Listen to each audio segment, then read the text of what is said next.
Hello, Jim. Well, good morning, everyone, and welcome along to the Environment Community Committee meeting to Regional Council for the month of July. So this meeting is open to the public and also be live streamed. So thank those who are in the room with us today. The mayor will be 15 to 20 minutes late. He has advised me, so you'll miss the start of the meeting. So I'd like to welcome along Deputy Mayor Councillor Jeff McDonald, to my fellow councillors, Portfolio Lead of Environment Community Service Portfolio Councillor Tim McMahon, CEO Mr Brian Pigeon, General Manager Environment and Community Nick Hauser.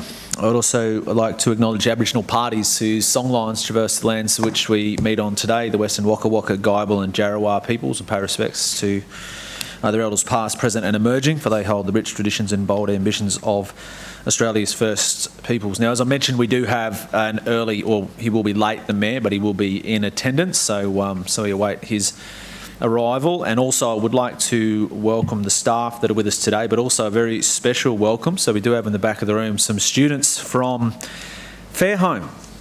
Yay! Tell me if I got that right. That correct? Yep, Fairholme. Sorry, just from Fairholme, that are with us on work experience. So, not to embarrass you, but raise your hands. So, Georgia, welcome. So, Georgia, Claire, and Nia. So, welcome along. So, they are here doing work experience with us at Toowoomba Regional Council. So, what a wonderful way to start your third term at school with us. Chair, so, well, thank you for. It's old days. Nia was in my Year 8 class a few years ago, so look out. Here come the next gen, I'll tell you.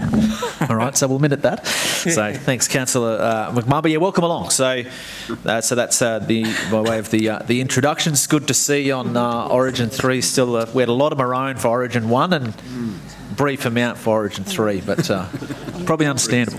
Probably good Mike Brady's not with us at the moment as well. So councillors will go to... so any notes, so no leave of absence required, no declarations, but if any do pop up, councillors, we can address them as they come forth. So we'll go straight to item 3 on our agenda here. So item 3 is the Carly Hibberd Park Detailed Master Plan Report. So I might hand over to General Manager Hauser. Thank you, Councillor O'Shea. Good morning, councillors. Councillors, a brief introduction of the report by me. We've developed a master plan for Carly Hibberd Park, and you'll recall last month we were discussing a master plan for Pioneer Park at Gumbunji, and the development of this master plan's been through a very similar process. We've undertaken community consultation and then design development based on the feedback we received through that consultation process.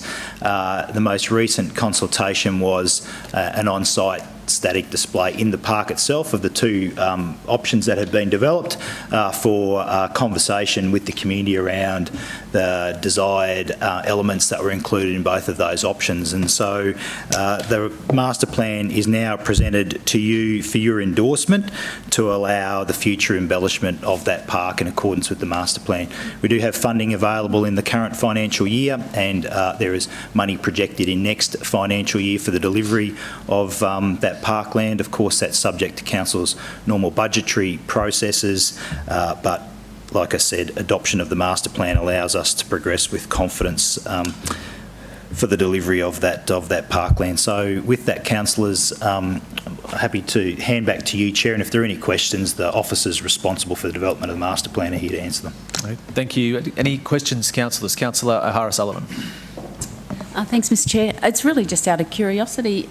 Over the years, the design of parks and things, does it in the sort of wants from the community or the desires from the community, does that change, I would imagine? What are the sort of major trends that change?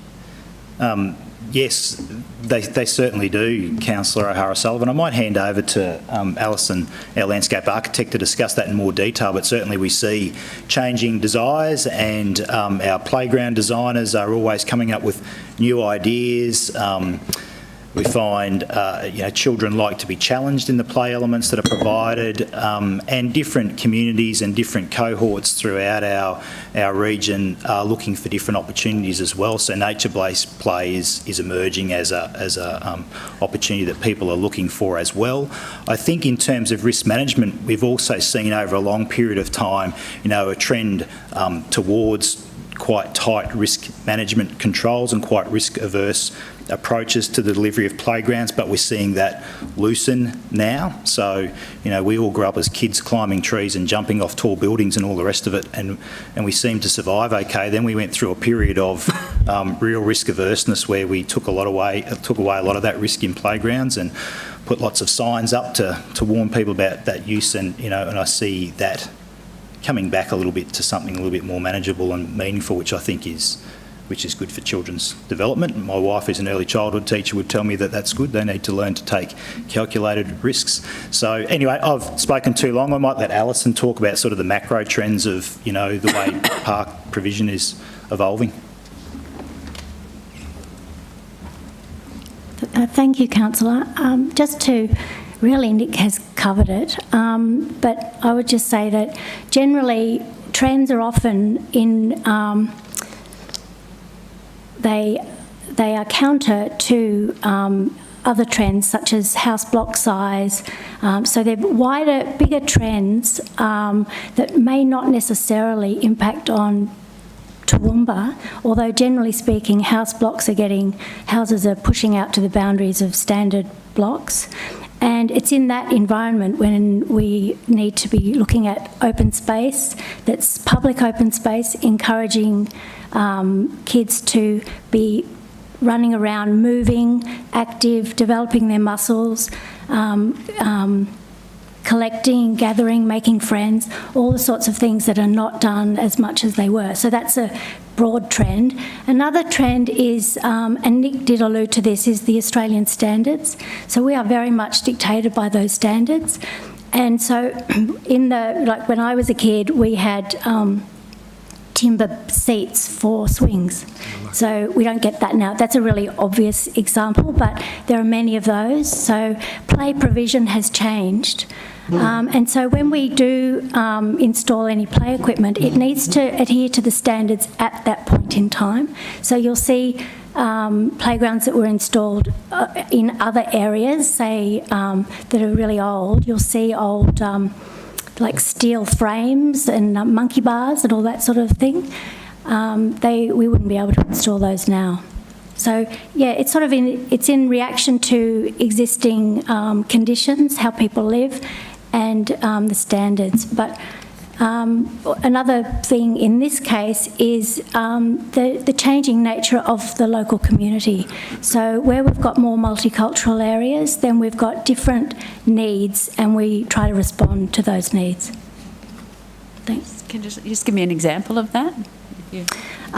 Well, the one that is relative to Carly Hibbard Park is that, generally speaking, one picnic shelter, maybe a 4x4 picnic shelter with a table, it suits a nuclear family, a conventional nuclear family.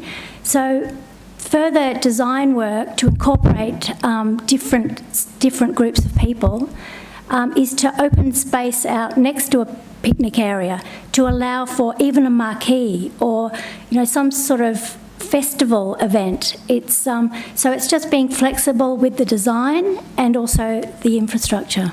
Thank you. Thanks, Councillor Harris-Sullivan. Councillor McDonald. Thanks. Through you, Mr Chair, perhaps just a comment first and then a question, if I could, Alison. Obviously, it's good to see that the infrastructure funds are being used for this, so it's funded through the infrastructure charges that come through, which is important for the community to note of where that funding comes from various development. So that's a good element of the funding source. The topography of the area, and just looking at page 18 of 130 on board books, you can see the slopes. And it's interesting that we have the Fairholme ladies in the room today, because the topography looks very similar to what Webb Park may well be like, as far as may not the same footprint, but sort of slope and topography of it. Would that be a fair assessment, just to get a visual of how these look? Excuse me. Thank you, Councillor. Just to understand what you're asking if the topography of Carly Hibbard Park is similar to Webb Park? That's right. Yeah. Well, Carly Hibbard Park is a lot bigger Now, I believe when I'm talking about Webb Park, I'm thinking of the area where there's the slides, that area. Yeah, or slides, but then of course it's similar to this, it goes into the bushland yeah, with walks and what have you, so it's, Yeah. and the slope, I guess. Yes. Just from a visual presentation. Yes. Okay, thank you. In the case of Carly Hibbard, there is a much larger area that is, say, 1 to 100 or 1 to 50 slope. So there's a large area for a kickabout area, also for the dog off leash area. I don't believe Webb Park would have that much of that, level open space. Sorry, I've been here for a year, so I'm not familiar with all the parks. But the changing the changing environment, I think you would say that was similar because you've got the treed area, the bushland below. And yes, that is similar. Carly Hibbard Park, so we are looking at putting some trails through that area just to tie that bushland in, again, to encourage people, going back to understanding trends, just to encourage people or kids to ride through and backing up. So it's sort of, we're trying to tie that area in to the level area. Thanks. Has that answered your that's question? good. Yep. Thanks, Councillor McDonald. Councillor McMahon. Oh, thanks, Chair. Just wanted to first commend everyone in the work that goes into getting this report before us, and I think a lot of the time how does it come to us, but it's, the community consultation and the landscape architect and the report and all those steps in between, and the amount of people that have been involved in this report, I think it's quite tremendous. Just adding on to the conversation that trends now don't look like they did 30 years ago, and I note this is probably the first one I've seen that doesn't have the traditional swings and slippery slide. And actually, I welcome the nature-based theme of this. I get a lot of comments on why can't they all be like Peacehaven, and I think this is really the Peacehaven of the southern suburbs in a lot of ways. It's nature-based, it's running around in the scrub, and just to add a comment, I thank you for the work and I commend this to Council. I think it's a great initiative for our region, and Chair, I'd be happy to move it after the questions. Sure, thanks, Councillor Thank you, McMahon. I've got a couple more questions. You've got Councillor Shine. Yeah, no, thanks. Just a matter of comment arising out of Councillor McMahon. With small children that I've had a little bit of association with for the last year or two, if you ask them if they'd prefer to go to a park like this as opposed to the climbs in Queen's Park, what do you call them? Oh, yeah. Whatever. That's extremely popular up there, and it'd be hard to drag them away, I would have thought.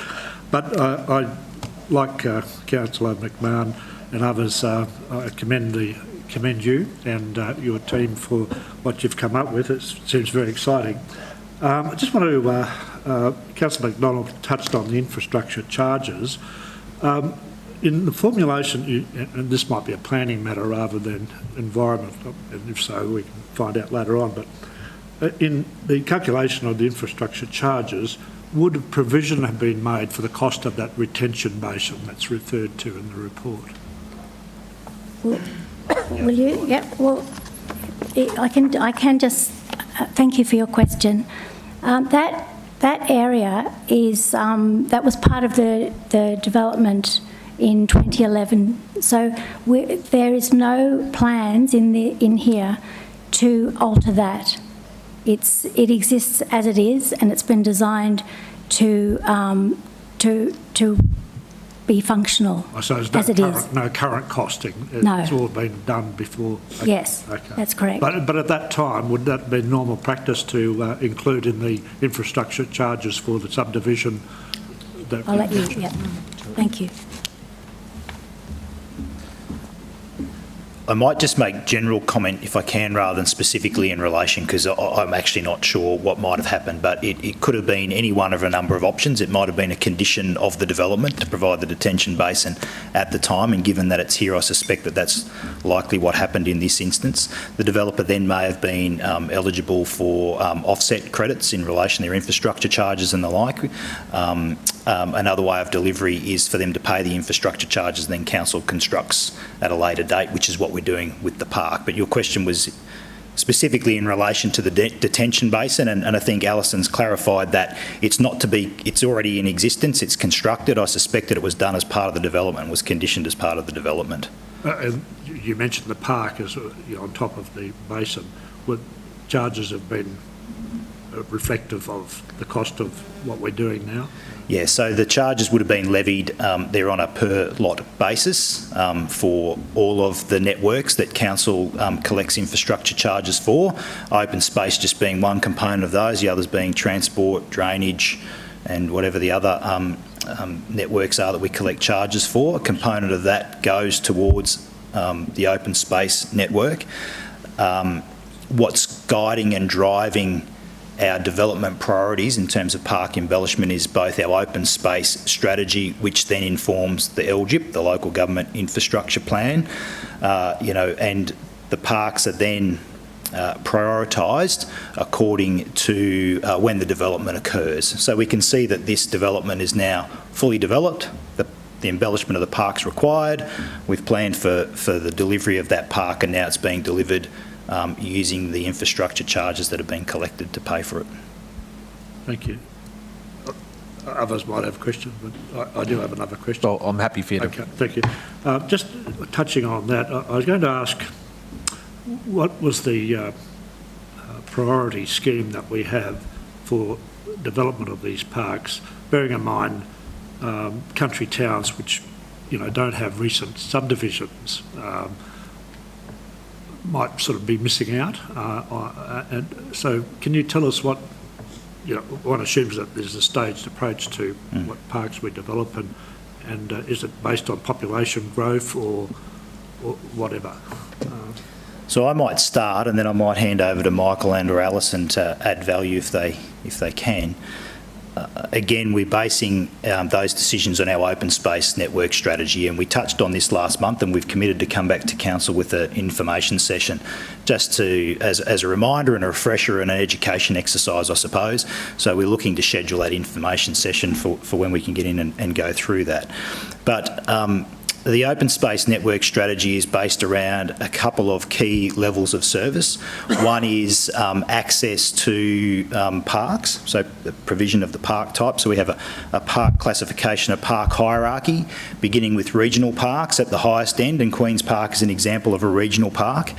And then we have district level parks, of which Carly Hibbard Park is a district level park, and they are typical. And then we have local neighbourhood parks, which are at the lower end of embellishment. They each then have characteristics attached and associated with them. So starting at the bottom, a local area park should be within a 400 metre walking distance of a residential area. So, they're the pocket parks or the smaller parks that are scattered throughout our suburbs, and people should be able to easily walk to those, and they have a lower level of embellishment associated with them. A district level park, I think the radius catchment is 1.5 kilometres for 1 kilometre, so people should have access to a district park within 1 kilometre, and it has a high level of embellishment, as you can see, and provision. So in district parks, we're looking to provide amenities like barbecues and perhaps toilet facilities if necessary, and all sorts of other things, whereas in a local level park we wouldn't go to that level of embellishment of barbecues and toilets. They're intended to be a go walk to and walk home kind of arrangement. Our regional centres have a slightly different level of service, and we look to provide one large, well embellished district level park for the town, and then the local parks are provided as periphery to that. In terms of are our decisions driven purely by population growth? No, they're not. So we have standards for which the parks need to be embellished to achieve their desired function in the network. So district parks, like I said, toilets and barbecues and all those sorts of things, and we did Pioneer Park at Goombungie last month. We've approved that, and that's a good example of council committing to the upgrade and embellishment of parks right throughout the region. And if I can, just share a small personal experience, I've just travelled, had a couple of weeks off and travelled to Hervey Bay and travelled through the north of our region, and I was reminded of how much we've actually done over a number of years as I travelled through Kooya and the park that we upgraded at Kooya, and there were problems with public toilets there that had environmental issues that we addressed, and I was reminded of all the things that we really have done over time. And of course we've heard about Errol Munt Park at Yarram, and I travelled through there as well. So I think that we are doing the best job that we can. Of course we can always do more. I always say to your councillors, I can do heaps more, just give me lots more time and lots more money. I guess that's the constraining factors, but the simple answer to your question is no, we're not constrained simply by population growth. We have standards that we're trying to achieve, and where our assessments identify gaps in achieving those standards, we'll come back and do the refurbishment. No, thanks, Nick. Thank you. Thanks, Councillor. Yep, thank you, Nick, for that. I've got Councillor Carl. I'm just happy to second the motion.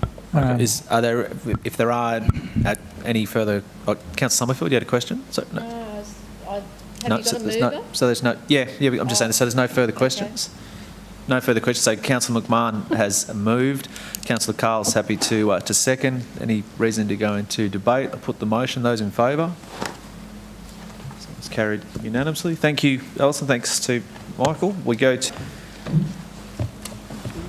On our agenda, councillors, item 4 today is the surrender of lease and building the Rangeville Guide Hut. So I'll hand over to General Manager Hauser. Thank you, Councillor O'Shea. Councillors, I'll do a very brief introduction again, and Chris Theodosis is the subject matter expert on this one, but essentially, and I'm really just reading from the executive summary, the Rangeville Guide Hut belongs to the Guides, and they have recently surrendered their lease, and we're seeking Council's direction in relation to a decision regarding what to do with that Guide Hut. The terms of the lease does allow for Council to require the Guides to demolish the building and return the site in good condition, but another probably better outcome for the community, and is the officer's recommendation is to seek Guides relinquishment of the ownership of the building, and call for expressions of interest from community or not-for-profit groups to find another use for that building. So if there are, I think the report's quite descriptive in relation to the history and where we're at and why we're making that recommendation, but if there are any questions, we'll answer those for you. Yeah, thanks to General Manager Hauser, and also apologies, just if I can just very briefly go back mainly for our audience online.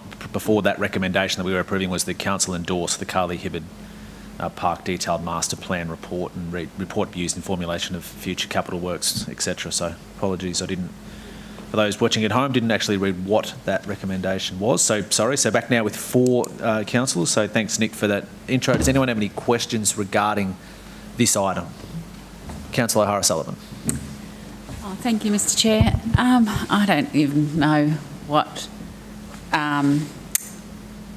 I sort of was shocked to, not shocked, but, it's going to cost 37 grand to get this to some sort of standard where people can use it. I mean, I know the alternative is, the Girl Guides don't have any money to remove it or demolish it. And I guess I was just curious about the notion that there was a high demand for other community groups to use it. I thought, there's a lot of scout groups that are calling for them, any community groups, to use existing halls to try and utilise spaces that you have. I don't know, I guess we're in between a rock and a hard place. You can't just leave it, and they can't afford to demolish it, but it's just one more thing that comes onto council's books to have to maintain and look after, right? I don't know. It's... I don't know. I'm not asking, sorry Chris, I'm not asking for a comment or anything. It just seems sort of quite... I guess just a brief... excessive, I suppose, I don't know. Yeah.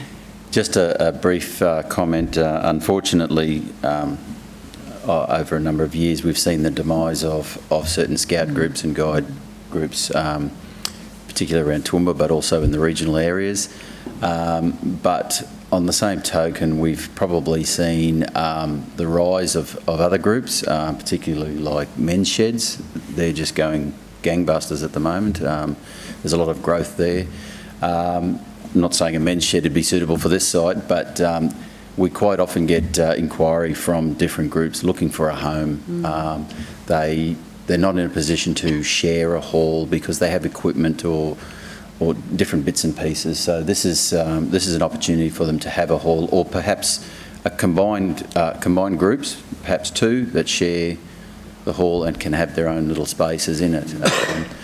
So we just like to sort of throw that out to the community and see what's out there. It would be classed as an existing use as long as the use wasn't intensified in any way. Planning don't have any problem with it, so it's on site. We are a little bit flexible on how much we spend on the property because our standard lease is that we look after the structural side only, but general maintenance is looked after by the lessee, and they have those opportunities for grants and different things like that. So 37,000 is probably at the high end of what we may have to spend on the building. So I don't know if that sort of helps a little bit. Oh yeah, I mean that's a silly comment, I suppose, on my part. But I mean, as long as you feel that people are going to use it, that'll be a good outcome, I guess. Yeah. I hope so too. Thanks, Councillor Harris-Sullivan. I do have a bit of a line-up here, so Councillor McMahon. I'll be quick.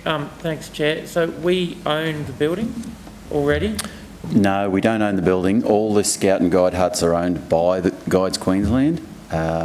So we have a lease of the land only, for which they place a building upon it. So one of the decisions we need to make here is, are we prepared to take that asset?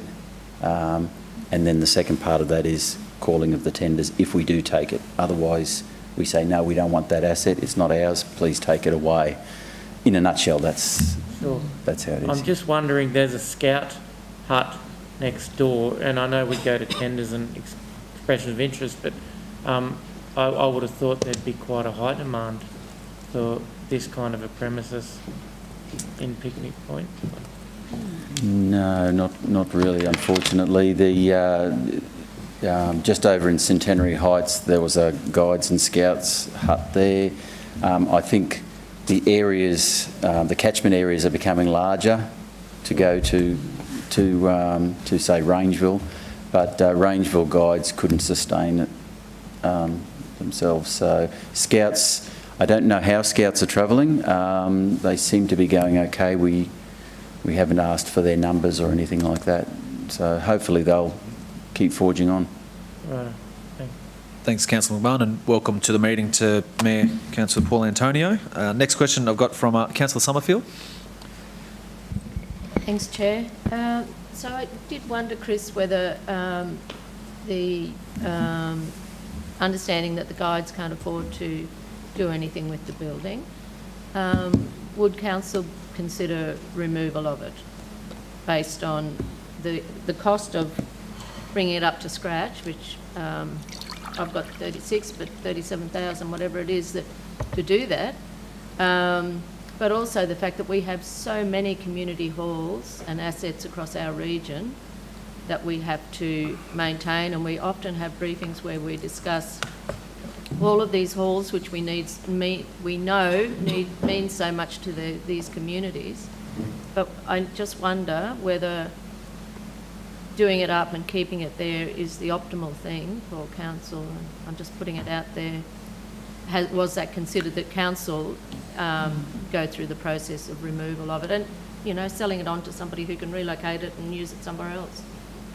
That's certainly an option. I guess it was a case of looking at killing two birds here, where we would take over the asset but also provide a community building of some sort. So I guess we could take over the asset and look at the removal of that, and we use that same budget to pay for that removal.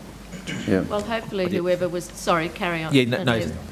Hopefully whoever was removing the building would cover the cost of the removal and not Council. I might just ask... I'm suggesting. Sorry. Okay.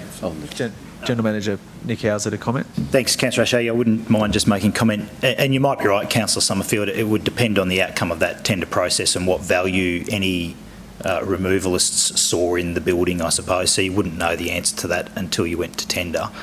I'd suggest that, as the recommendation stands, if council was to agree to the current officer's recommendation, that we wouldn't commit any funds to refurbishing the building until after we determined that there was a use for it and a tenant. So we'd call expressions of interest, and if there was interest in the building, only then would we consider. If there was no interest in the building, we'd then need to consider where we find ourselves then, and demolition or removal might be the best option thereafter, or maybe now.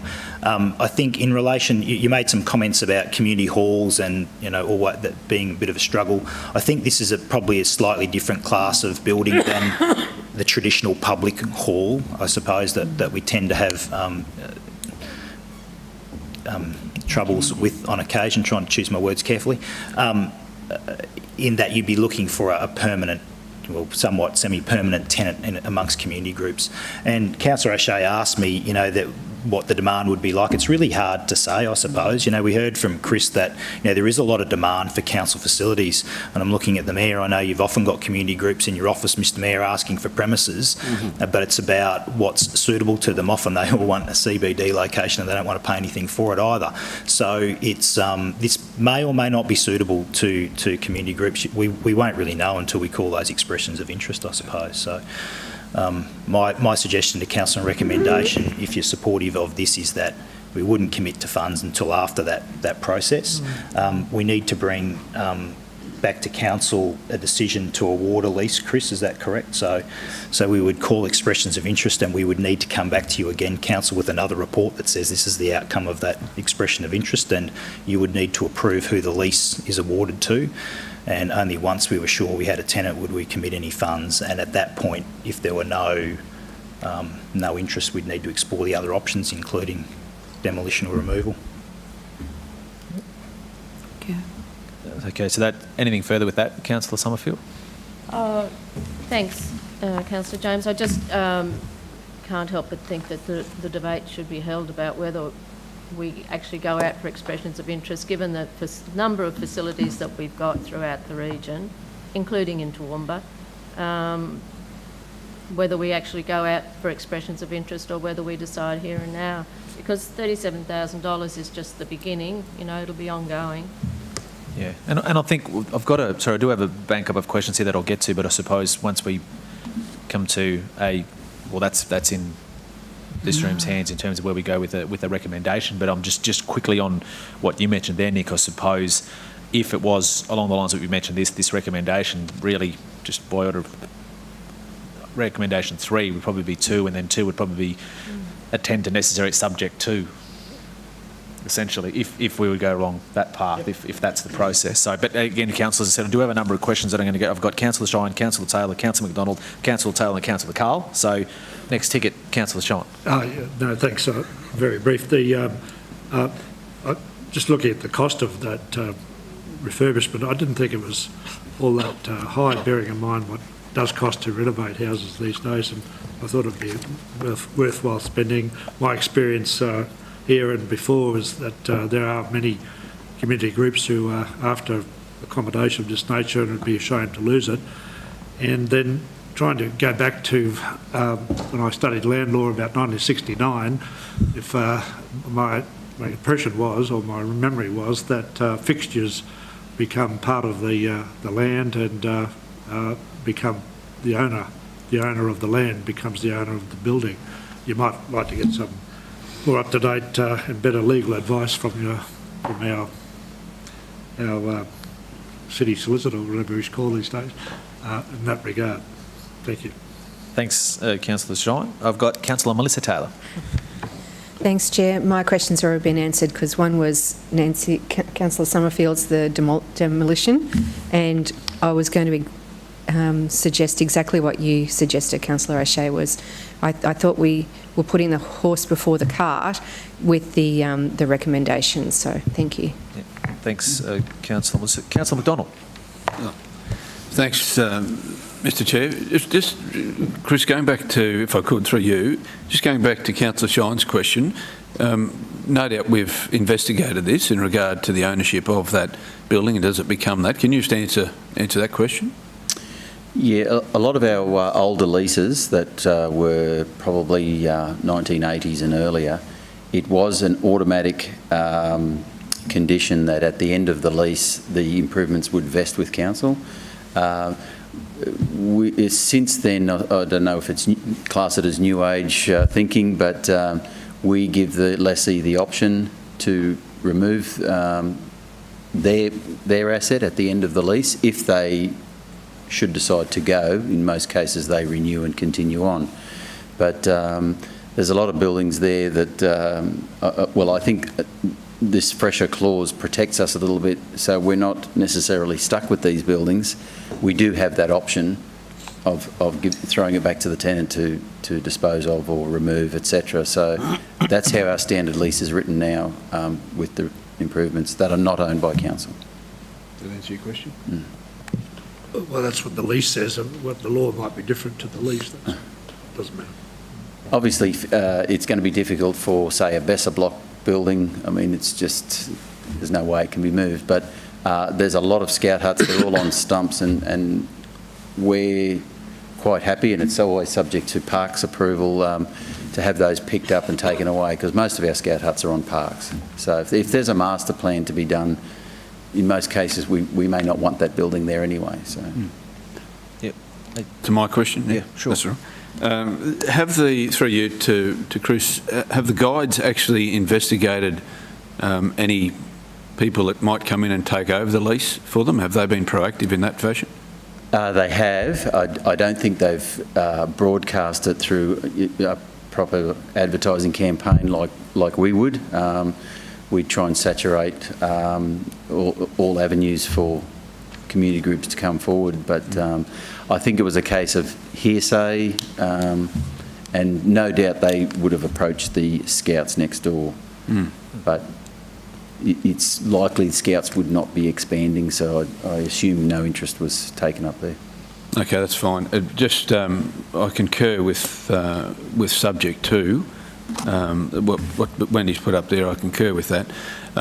In regard to level of interest, I know that the Friends of Escarpment Park have a genuine interest in building an environmental interpretive centre down the track. This obviously wouldn't be the ideal look or feel that they're after, but I wonder if they'd be a particular group, if we're struggling to find tenants as an interim, maybe something along those lines. I'd probably just flag that as a comment as one of those groups that have had a keen interest. It's in our master plan for Picnic Point. That would be some years away, I would imagine, unless there's significant external funding. This may be something that you know, they might be keen to see something like that. So I just throw that out there as an idea. Thanks, Councillor McDonald. I've got Councillor Carol Taylor. Thank you, Mr. Chair. Look, you know, thank you for the report, Chris, and a lot of the comments I was going to make have been made, but I think it's really crucial that we look at that location there. Sadly, the scouting and guide movements, like many other areas, are declining, and mostly, I believe, it's because of they're finding it difficult to have leaders. I know the Cambodia group was very strong, had heaps and heaps of members, but they couldn't get leaders for them. I'm just concerned that we put up where that is, that guide hut is so very close to a house there.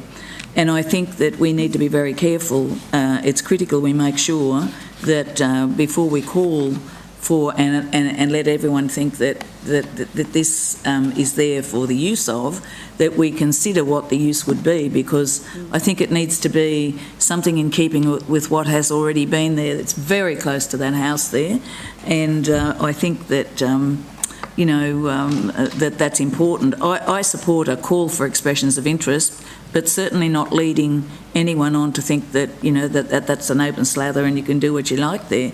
I think that I note in the report that Parks would prefer the building was removed. There's a comment in there that says that, and I'm just thinking that you know, perhaps they're very, very close to that boundary there. And I think maybe call for interest, and then we sift through that and see what might be suitable, and then go from there. I think that might be a good idea. I'm very concerned about how close it is to the neighbour there. Mm-hmm. Yeah. Thank you. Yeah, I agree. I've actually made a comment in the options there, basically to say that any interest that we might have is is to not intensify the No, current no. use. Planning also require that as well. Otherwise, that will trigger a planning application. So if I might just say, I think we need to be really careful how we lead people on about this. If we're asking for expression of interest, it needs to be made clear that those points need to be made clear when we're doing that. And Chris, on that, I would assume if we go to that stage of expressions of interest and X amount come in, they would all be then checked against those exact requirements or wishes or wants. that's exactly right, and we would provide a summary to council of each of those groups and just how I suppose intensified the use would be. So, but yeah, we'd certainly condition that's an important aspect of the expression of interest. And you know, you would be looking at, you know, cars and those sorts of things, Yes, and car night parking, times all and of those, that. Yep. and coming and going and what was the intended. But I'm sure that we would do that. But it's just important that if you're looking at that, unless there was a real urgency for it, I'm inclined to think that, you know, it being so close to the boundary and to that house there, that unless there was, that it's possibly maybe better that we remove it. Mm-hmm. Thanks, Councillor Taylor. I've got Councillor Carl. Thanks, Chair. A few things have already been mentioned, but the word not intensify doesn't leave me with much comfort for the neighbour. Most of the functions, I would assume, under current use, Girl Guides is of a night time, most of the activity. Weekend. There's nothing to say that another community interested group could go in there of a night time, but the decibels might be very unforgiving to the neighbourhood.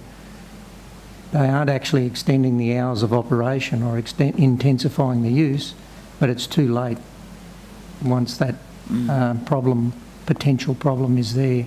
I'm with Councillor Taylor. I think Councillor Summerfield mentioned it.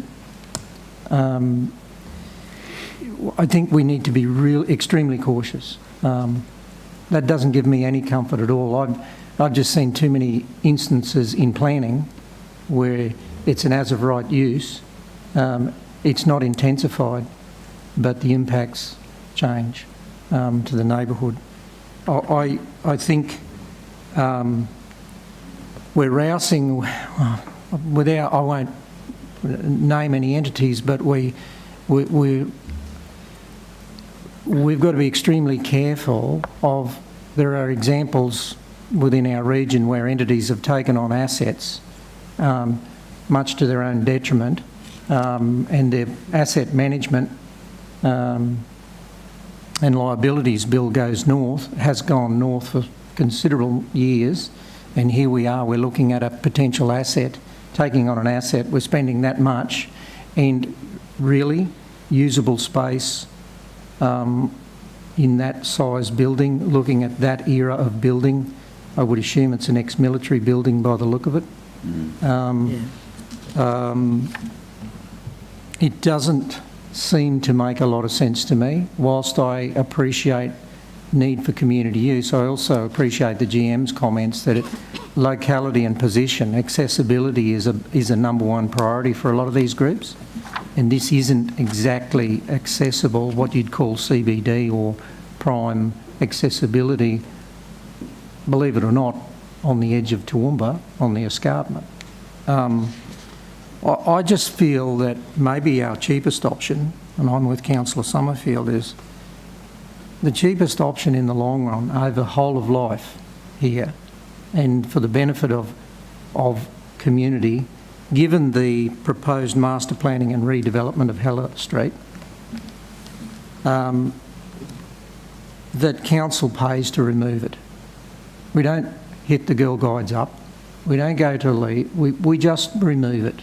And then we're not faced with an asset management maintenance bill. We're not adding to potentially lesser, well, we've already established that we'll probably struggle for interested groups in that are willing to take on a lease, maintain, that sort of stuff. suitability. If it was a larger property with a better location, i.e. not just immediately over a timber paling fence to a neighbour, then I'd be all guns blazing supporting it. But I just think Girl Guides is a pretty passive use compared to some of the potential uses that we could end up there under the word no intensifying of use, under that definition. Okay. So I don't know. I think I'm very, very mindful of community use in desire for community groups, but I think it's been mooted by the officers that there is a limited requirement, and it's already been said there we've got plenty of other assets, and I don't believe we can. Sorry, we're probably bordering on debate, that's all. Right, mate.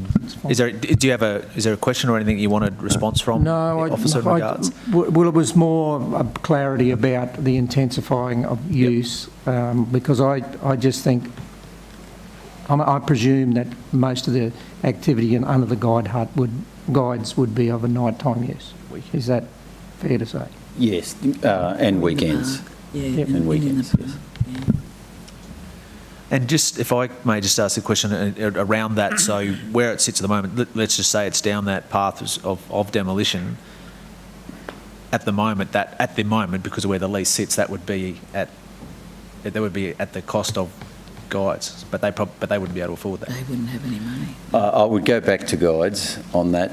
They might be in a position to partly fund it. It just depends how council feels about it, or we just weigh that up against the maintenance costs that are calculated in the report. We would also have to go to quotes or tenders for the demolition or removal. So we'd have to do the comparisons. And Okay. Councillor Summerfield? Thank you, Chair. I just wonder, when we do a comparison of doing it up and using it for community use and the ongoing maintenance, I believe the ongoing maintenance needs to be included in that consideration as well. It's a beautiful park up there, and that building is it's right on the boundary of beside a home, and I just think that there is opportunity here to free that up and take away that impediment to that home, as well as allowing extra space there for park. And I just think that would be a better outcome. So just, I'd encourage the consideration for long-term maintenance be included in consideration of comparison of demolition versus upgrading and ongoing maintenance. So we can look at that, Chris, if that's what we... We can.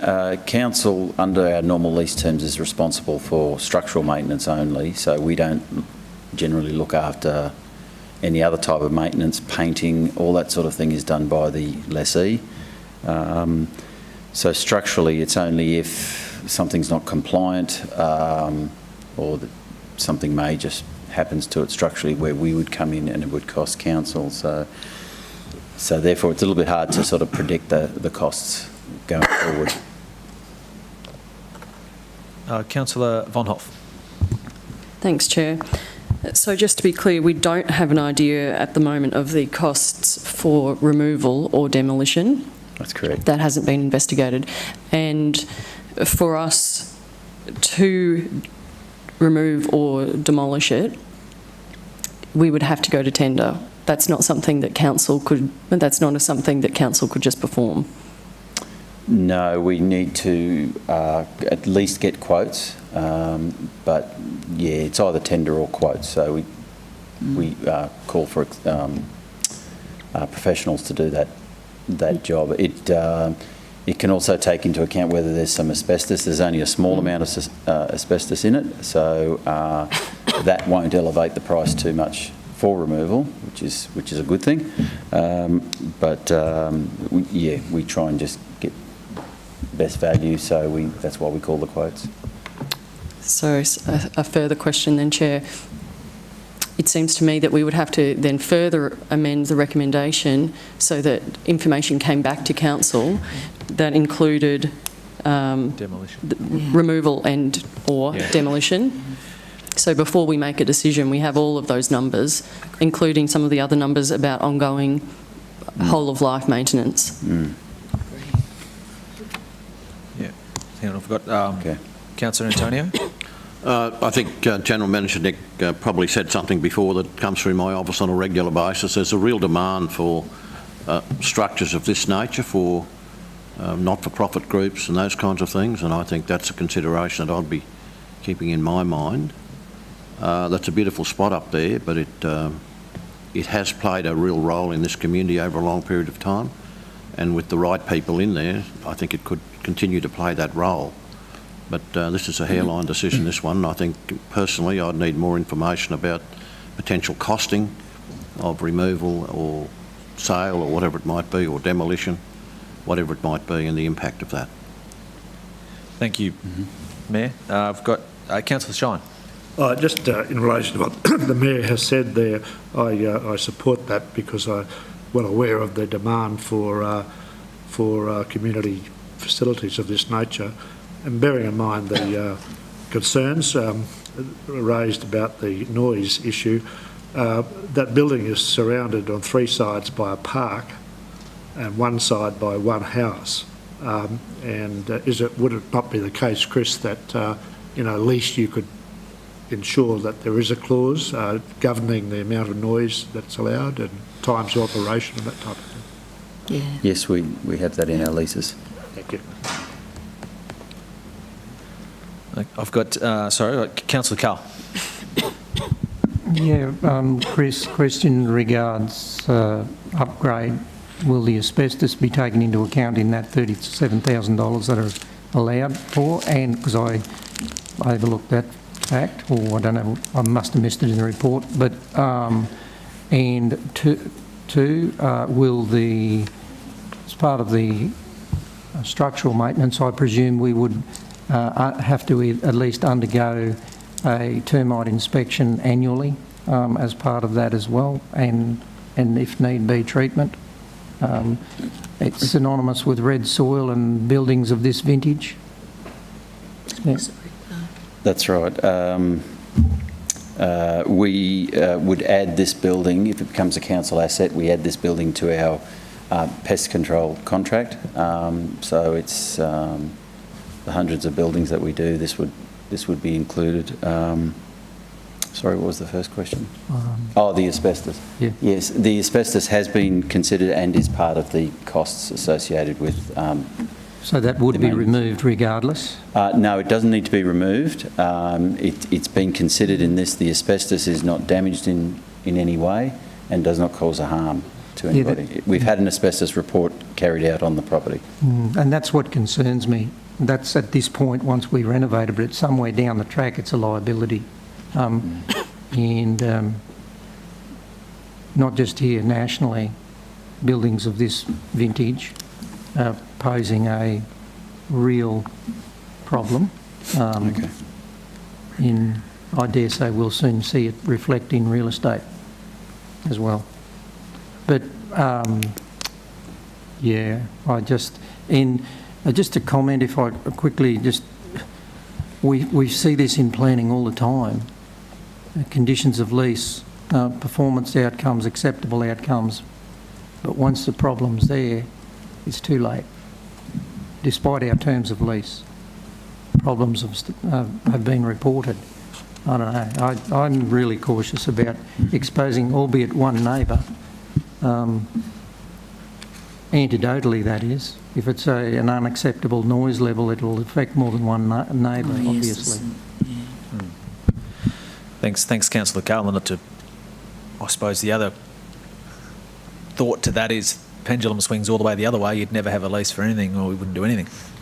So, I just don't see us benefiting taking on an ageing asset and we're understand that. We've got Councillor Summerfield. Thank you, Chair. Look, to assist councillors understand, given earlier on in this discussion, it was suggested that there would be limited groups interested. I'd just be interested to hear from Councillor Antonio and Councillor Shine who are indicating that there is a high demand for it. Could we have some examples of who would be interested in these, please, just to help us understand so that we can make a fully informed decision today? Well, I'd have to check my notes in respect to that, Councillor Summerfield. And, the General Manager, Nick, generally gets the ball thrown to him. And here's another example of that, Nick. There have been, look, on a regular basis, there's casual requests through my office, through my PA about that kind of thing. And the instructions I give is to hand them straight over to the General Manager. Yeah. Do you want to respond to that, Mr. Theodosis? I guess if we're looking to report back to council, we could probably give a list at that time of different groups that have approached us for space, and just as examples. I just can't think of any off the top of my head. Yeah, please. Thank you, Chair. I think it's hard to quantify what the demand might be. You know, there have been lots of comments made about being limited or lots or whatever. Until we call expressions of interest, I don't think we know. I think there's incredible demand for facilities provided by council for all sorts of community groups. And when you ask what types, I'm struggling off the top of my head, but I can remember coming to meetings with you, Mayor, and talking, you know, a group wanting to that operates a toy library, looking for premises for a toy library, and any number of community groups looking for something. Of course, we'd have to assess those expressions of interest against the current use and ensure that it doesn't intensify the use in all sorts of ways, be it number of hours, be it noise, be it number of vehicles that might be attracted. All those sorts of things will be part of our assessment at that point in time.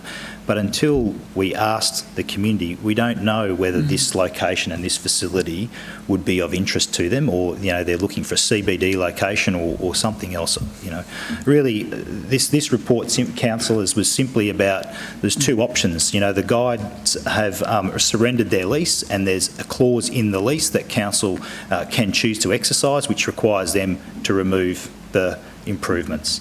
And so that's the option that was explored in the report.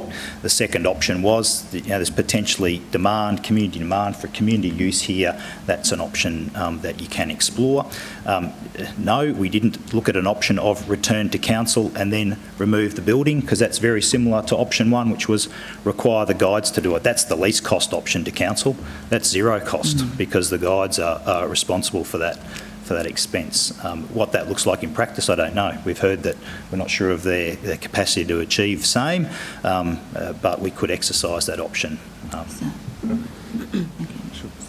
Thank you. Do you have any further fleshing out on that in regards to that question? I think that was directed with Mayor or Councillor Shine, but... Yeah, well, I was waiting to hear from... Yeah, well, no, sorry. My records, like the Mayor's, are not... In fact, I probably disposed of them in about 2012, so I don't have them, I'm afraid. But my genuine recollection is that, and I approached the council at those times too to see if they had any accommodation available. I'd be really surprised if there wasn't good demand for it, and a very suitable, tranquil type tenant to take to make really good use of it. And it's just a shame that I think there are organisations in the community who are crying out for this sort of accommodation. It'd be a shame not to use it. Okay, so that's it. We've got Councillor Taylor. Thank you, Mr Chair. My comments weren't meant to say that we shouldn't keep it. I think, in all fairness, we can't decide this today, and I think that if you were looking, the people with the toy library would be pyjama angels, I believe. No, something like that. That's, I was part of that once, but I think that if we call for expressions of interest, see what comes up, make it plain about the restrictions around how the building is used, and then council can make an informed decision afterwards. It may be that it's not in a position that anyone wants to use it. It may be, but there's heaps of people, and we won't know that until such time as we put that expression of interest out. Yeah, we'll Thank you. Thanks, Councillor Taylor. We've given this a fair run over, but I've got a few here before we actually get to some sort of conclusion. I've got Councillor McDonald, Councillor O'Hara-Sullivan, Councillor McMahon. Thanks. Thanks, Mr Chair. I'm just wondering in regard to timing for this. So it's fairly open-ended that we call for expression of interest and then we come back to report and what have you. I just wonder, just through you, Mr Chair, to Chris, in regard to timeframes for calling expression of interest and receiving those and what have you, from recommendation 3, which could well be adjusted, I actually don't even think recommendation 4 comes into it until we get a report back in regard to the expressions of interest, because that will change, and the items that are in number 3 actually include that around removal, etc. So I'd be interested to get an understanding from officers whether it should be 3 months from close of expression of interest that a report comes back to council giving feedback of what that is and the next steps, whatever they might be, because we're preempting that we're going to demolish, we're preempting that we're going to move it before we've even gone out to an expression of interest. I think we're jumping the gun, to be honest. I think we should do 1. Number 2, call for expression of interest, and within 3 months of that expression of interest closing, then we can make a decision on what it is. That's only my thoughts. I think we're overcomplicating it. We're jumping too far ahead. Okay, so I'll hold that. As I said, we're getting closer. Was there a few other questions? So, Councillor Harris-Sullivan? Mr Chair, I was just going to say exactly the same thing. I think we're overcomplicating it. Let's put it out there, see what we get. And then, but I like the idea of having some sort of time frame. Unfortunately, it is the danger with that, I guess, is that it is only at that point in time is there some group that wants something, and then, but let's put a time frame on it. Let's put it out there and make a decision after that. Just on that, so is it time frame sensitive? Because is that achievable? Is that a workable situation? If we resolve recommendation 1 today, is that what you were recommending? Yeah. The guides would be happy with that. Yeah. They're continually to insure the property. They'd like some closure on it, if possible, sooner rather than later, whereas our investigations can go a little bit longer. Yeah, recommendations 2 and 3. I guess if I could follow up, sorry, Councillor Harris-Sullivan. Mr Chair, I think while that's happening, number 1, we should then start to go out to expressions of interest. So that's where I'm coming to timeframes. I understand the feelings of some councillors around here to go to that next step of remove and demolish, and that may well be where we end.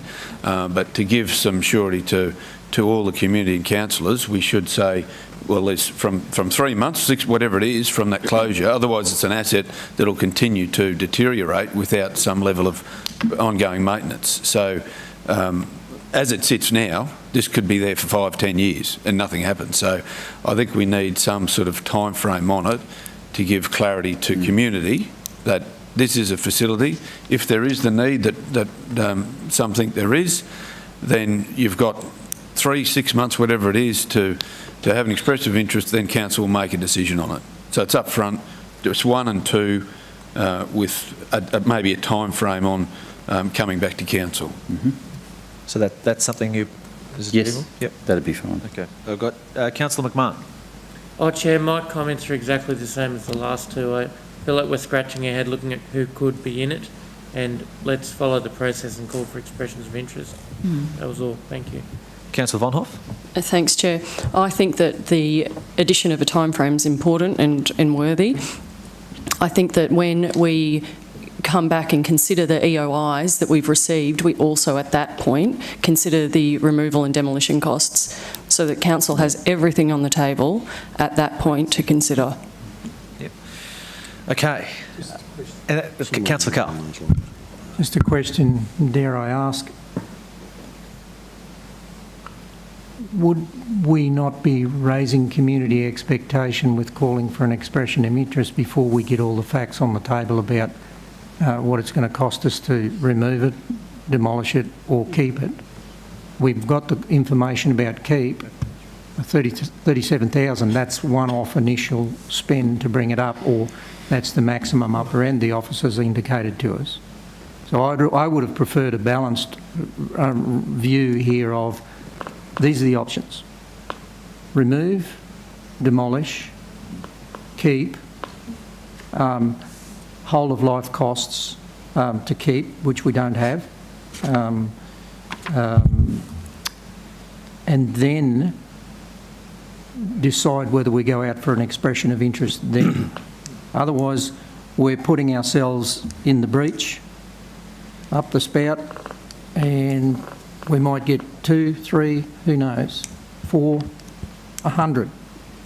Expectation, and when we are not diminishing the value of community need and use, but I just question us taking on an aged asset where the asbestos won't be removed, that's clearly established, and it becomes an ongoing issue down the track.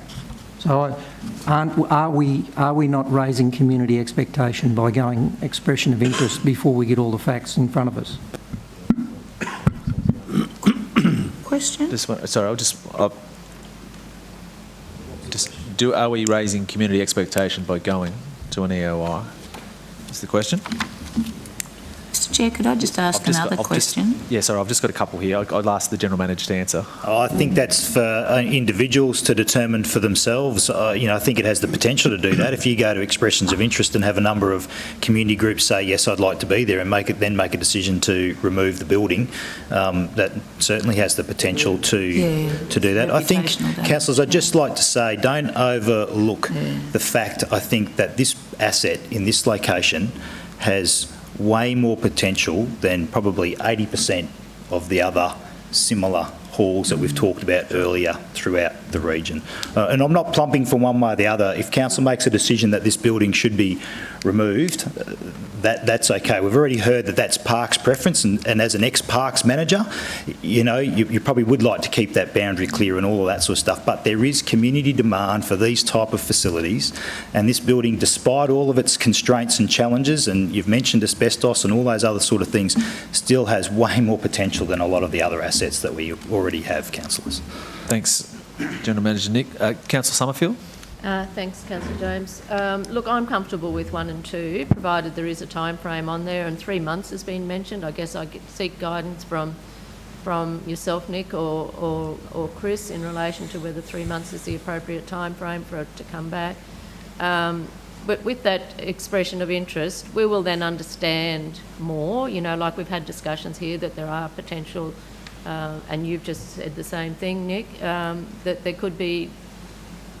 But we can call for expressions of interest and get people that aren't suitable for the venue. So then we could then still consider the other options at that point in time. But if there is community interest out there, then I think we need to be looking at that. But we also need to fully understand what we're getting into. So if I support the 1 and 2 with the time frame, whether that be 3 months, and I'm looking at you, Chris, whether that, Donna? Yeah. That be added to point 2, and then when it comes back to us, then we'll fully understand everything. Everything will be on the table, including expressions of interest, cost to demolish. Well, we already know the potential cost to bring it up to speed. So we will be fully informed. We'll be able to make a fully informed decision at that point in time.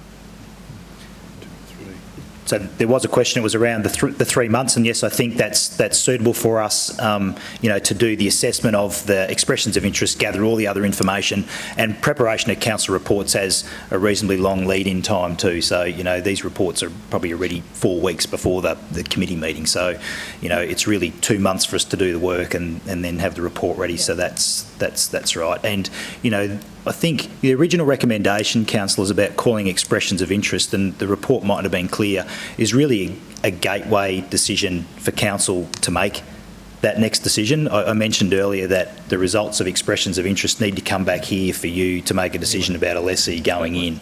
And it probably, whilst we mightn't have articulated in the report, all of these sorts of things would have went into consideration in terms of making that recommendation to you about which tenant to put in there, if any, were suitable. So I think this has just tied it up and put a nice bow on top of it to make it really clear about what we're doing. Thank you.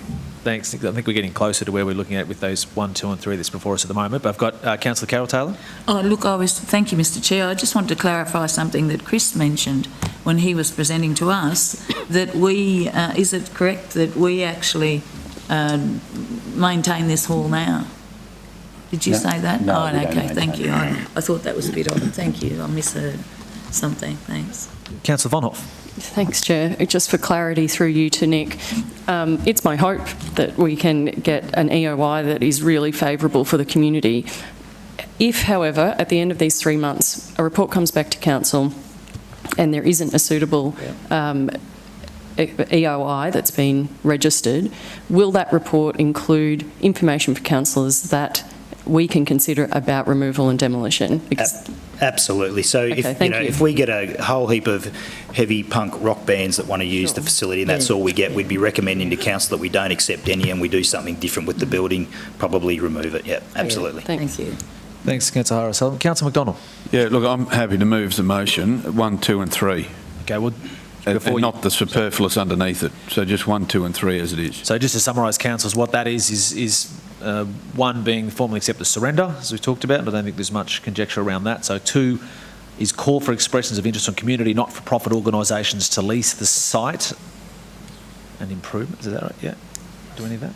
So to lease the site and improvements in accordance with council's property tenure policy. And 3, a further report be presented to a future Environment and Community Committee meeting within 3 months of the closing of the expressions of interest, advising the outcome and options for the future. Is that you're prepared to move that? So I've got a mover of that, seconded by Councillor Shine. So does anyone wish to go into debate? I'll put that motion. Those in favour? It's carried unanimously. Thank you, Chris. Thanks, Doc.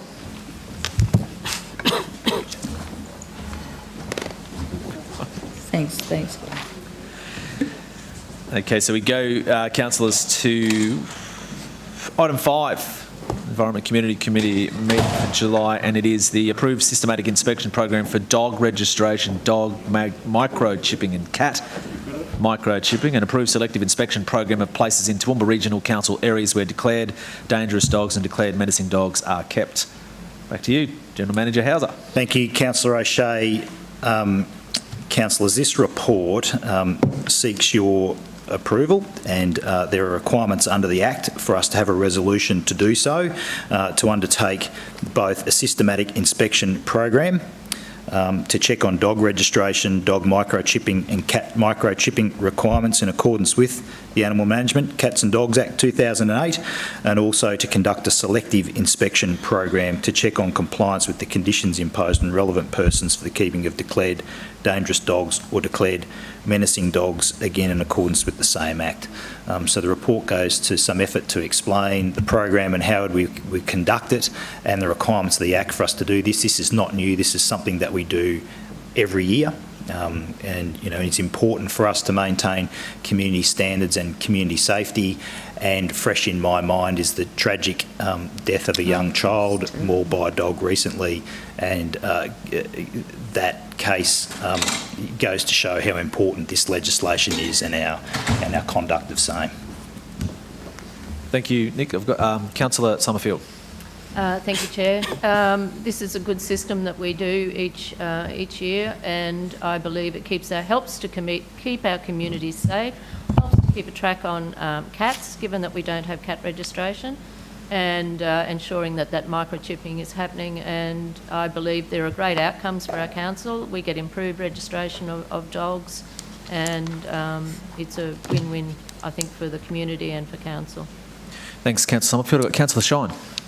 Just my concern, and I may not have read it as intently as I should have, but does it apply to farm dogs? And if it does, that would be a fairly onerous obligation, I would have thought. No.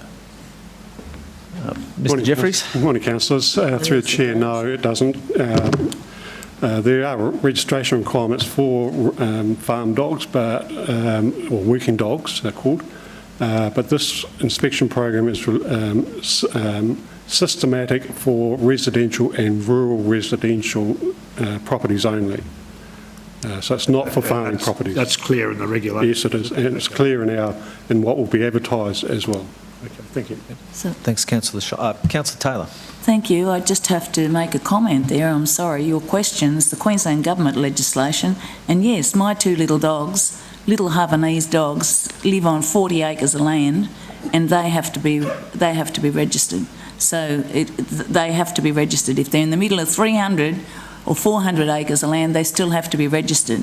The Queensland Government brought that legislation in. They stopped at the final hurdle in requiring that dogs be desexed unless they were breeders. So all the things around this is our program, and not to be confused with the requirements of the Queensland Government. I support our program, but let's not lose sight of what the Queensland Government's done.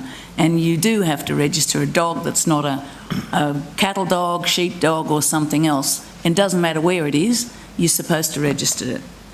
And I pay whatever it is for my two little dogs who very rarely ever leave home, and people are on bigger blocks, so it's just an anomaly that supposed to control breeding does absolutely nothing for that to happen.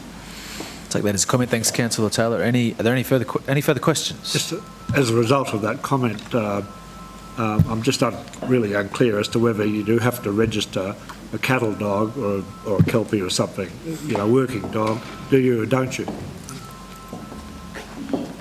There's different classes of dogs, so there's a difference for rural properties who are using dogs to assist them in their farming activities. They are classed as working dogs. So, and as Councillor Taylor was saying, her two dogs, even though they may be on a big block, and other people in a similar situation on a big block, they're pet dogs. They're not working dogs. They're not classified as working dogs, so they do come into the registration. But a working regime dog does not have to be registered. No. Is that right? Okay, Councillor McMahon. Thanks, Chair. Just a couple of questions. Do we have the resources to be really going to every house in Toowoomba region that may have a dog? Like, how does that work in the systematic inspection programs? Just wondering. Absolutely no. We don't have the resources to go to every individual house. What we have done, though, is we pick suburbs or small townships, and we do, because when we start doing it, if we do 2 or 3 streets, it's amazing how the word gets out that we're out and about checking on registrations. It's like any enforcement. If you know you're going to get pinged for speeding, you'll behave yourself. You'll make sure you stay at the 100 k's or whatever it might be limit. If you're not, so when we do that, it's surprising the comments on Facebook, the number of registrations that come in overnight when we've been in particular areas. We do use our current staffing, so when we do have availability of staff to do that, we hit certain areas, and we don't stay in the same area all the time. So we'll pick different suburbs and we do that. With the larger group that I now have, the larger branch, I do have the bit more flexibility about using other staff to help in that process. So when they identify, some other officer, compliance officer might, for instance, might have been to a property, we can identify whether that dog's registered or not. Yeah, sure. And just follow up, Chair. Yeah, sure. Regarding, I think I asked this last year, the entry of premises, are we, the guy who checks your electric meter or whatever, just go through the side gate and help yourself, or do we knock on the front door and liaise with, what are the processes of that? We always go through and we will knock on the front door of the property. If there's nobody there, we will frequently leave a calling card letting them know that we have been there, and then follow it up. And all our visits, all that information is recorded on our body-worn cameras, so there is evidence about what we are doing or not doing. We don't have the right to enter houses through that process. It's only entry onto the property. Okay, thank you. Councillor O'Hara-Sullivan. Oh, thank you. Kevin, I don't know much about dogs. We've got 4 legs. Beg your pardon? 4 legs, Four those legs. ones, yeah. Just back, really referring to Councillor Taylor's comment about working dogs not being needing to be registered, but other dogs needing to be registered. So can you sort of comment on the intent of that? Why was that brought in? I know it's not exactly to do with this item, but State government. what was the kind of logic of that, and why would we want that? And as part of this program, do we then go and check on a rural property? We don't We're not checking rural properties. The recommendation is quite clear about residential and rural residential, so that's Right. smaller blocks.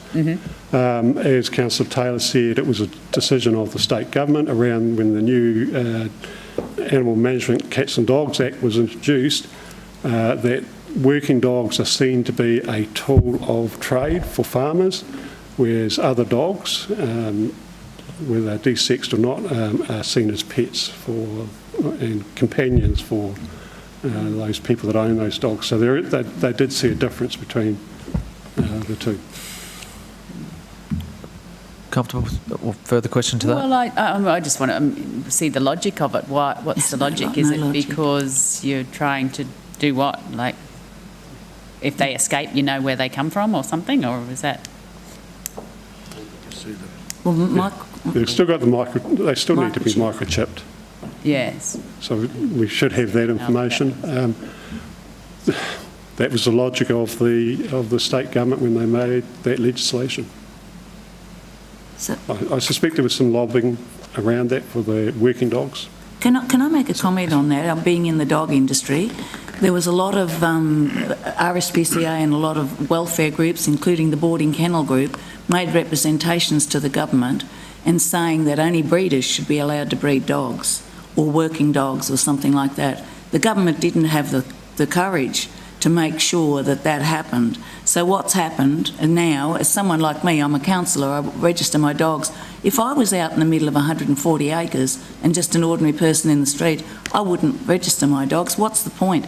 We can't regulate them. It's not I shouldn't have mentioned it really, it's not our legislation, it's a state government legislation that's been imposed on us.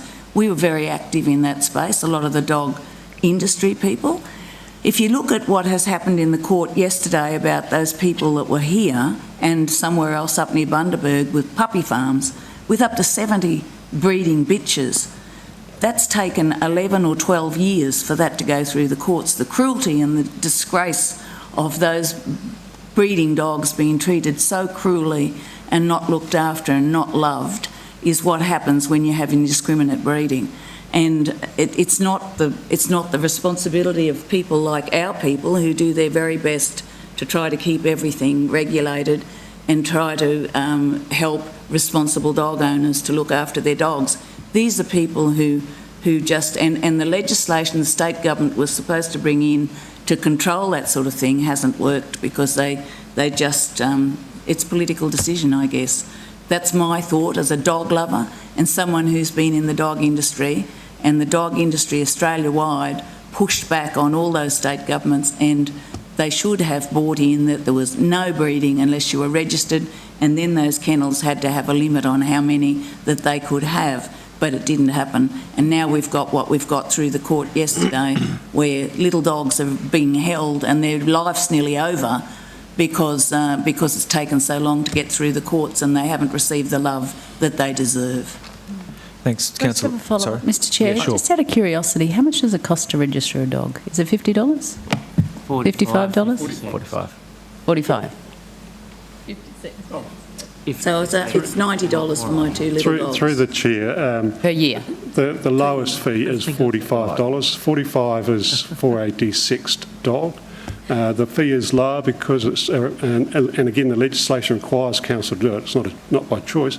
To give an incentive around the registration fee for a desexed animal. So it's to encourage people to desex their dogs. An entire dog, off the top of my head, I think it's $115. Yep. I do remember having those discussions. Yeah. It's not in our Comfortable area with of that, responsibility. Councillor O'Hara-Sullivan? Okay, councillors, there is a recommendation before. Further, sorry, Councillor McMahon.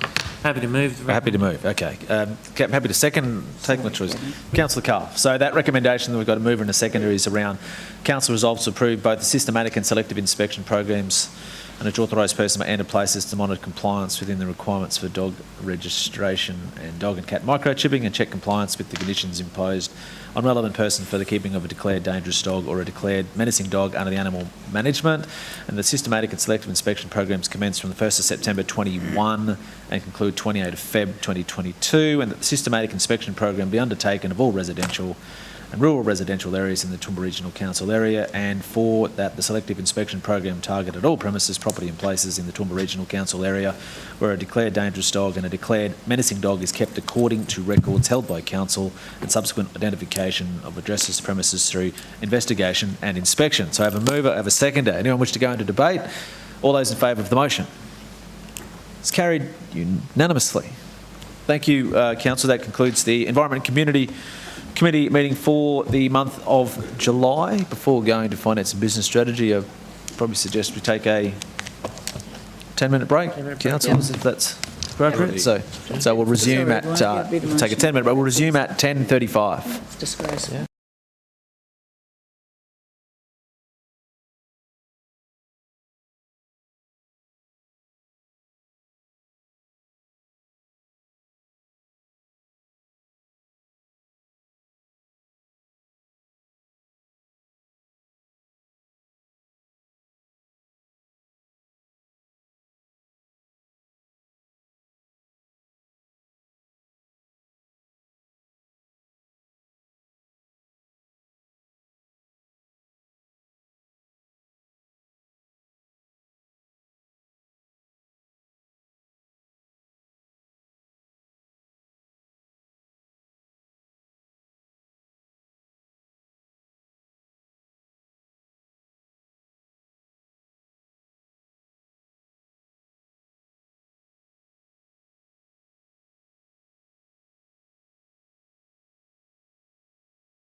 Well, good morning, everyone. Welcome to the Finance and Business Strategy Committee for July. Welcome to Mayor, Councillors, Portfolio Lead Councillor Shine, CEO Brian Pidgeon, Acting General Manager Anne-Marie Johnson, Council Officers, rather large gallery, and all of those watching at home. Appreciate your interest in today's meeting. Can I begin by acknowledging the Aboriginal parties whose songlines traverse these lands we meet on today, the Western Waka Waka, Guybil and Jarrawa peoples, and pay respects to their elders past, present and emerging, for they hold the knowledge, rich traditions and bold ambitions of Australia's first people. Item number 2, councillors, we don't have any apologies at this stage. Councillor McMahon was here for the previous committee, so I assume he's not too far away. Leave of absence. Is there any leave of absence anyone want to raise? Conflicts of interest. I have none at this stage, but if there is something that crops up, certainly we can deal with that at the time. So, councillors, we have 3 items in open session, and then we have a couple of items in closed session. So, to begin with item number 3 is the report of the Audit Committee meeting of the 2nd of June this year. Grant Wilson is here and will present this item for us. Grant, would you like to grace us with your presence at the lectern? Thank you, Mr. Chairman. Councillors, if I could take you directly to the report of the Audit Committee itself, which is attachment 1 to the report. And I'll go straight to the recommendations and comments, which are at the end of that document. You will note that the Audit Committee is intending at its next meeting at the beginning of September to do a fairly deep dive in relation to querying the Council's readiness to repel cyber attacks. And councillors are probably all fairly aware of the recent developments that have occurred and have troubled a number of large companies, including Uniting Care Queensland, JB Meats, pipelines in the United States, and it's becoming quite rampant. I understand the criminals are offering it as ransomware as a service to cause havoc to people around the world.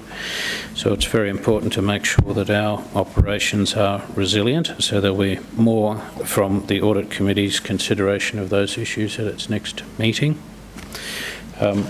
There was discussion at the last Audit Committee about the desirability or the recommendation that they wish to make to Council to consider a focused position to oversee the compliance and governance of its various controlled entities.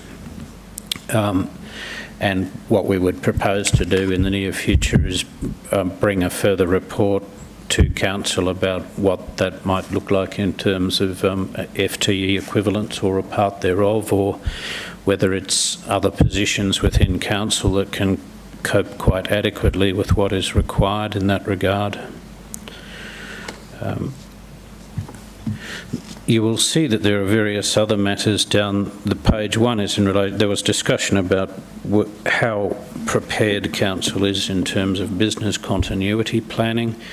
There was discussion around perceptions that we needed to beef up resources in that regard, and the management team have already taken steps to do that. Yesterday we had a BCP expert or subject matter expert start in our area to do some further work on that. And I don't know whether there's anything particularly worth commenting on, but you will notice that the Audit Committee have made various recommendations down there as a result of their review of outstanding audit actions. They're suggesting that certain matters can be closed off and that adequate attention has been paid to those issues. I'd just open the floor to any questions or debate. Councillors, do you have any questions? Pardon me. Any questions in regard to this item, item number 3? Councillor Carr. Thanks, Chair. Through you to Grant. Grant, I wasn't able to attend this meeting, but I just note with interest on page 71 of 130 of board books, and I can't seem... No, I don't have a page number. It's not marked.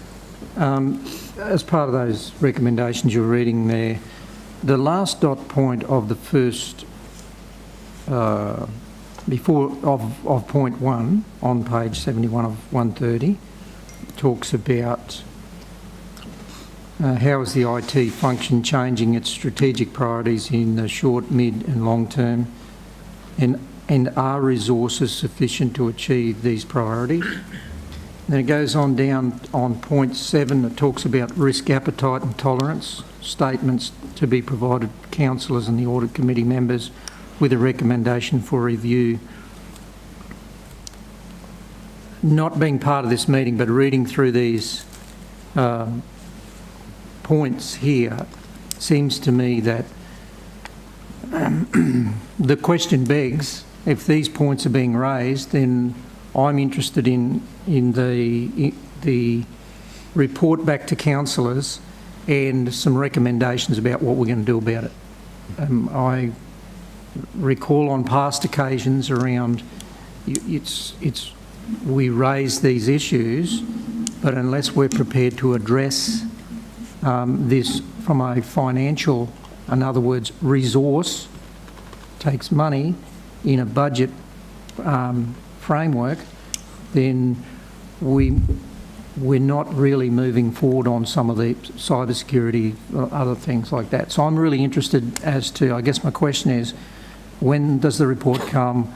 The extent of that, how will there be firm recommendations made to the boardroom for budget consideration? Because in my view, IT and all associated therein, it greases the wheels for every part of council organisation and provides that platform in which we conduct our business. Yet it can be somewhat overlooked, hence these points that are being raised. My expectation would be that when the when the audit committee does consider this, that they will, as they see fit, come back to council with any recommendations. There was certainly discussion at the last meeting that they are going to be seeking suitable assurances from council that everything is working as intended and that there are adequate resources, and if there aren't, then that will be a full, frank and open discussion in the committee about those issues, and if they perceive there are some shortcomings, etc., they will make those recommendations back to the council. I guess follow up, if I may, Chair. I mean, for me, it always comes back to people. We might think we have the resources, but we could be very well burning people out. That's the most important part of the resources equation.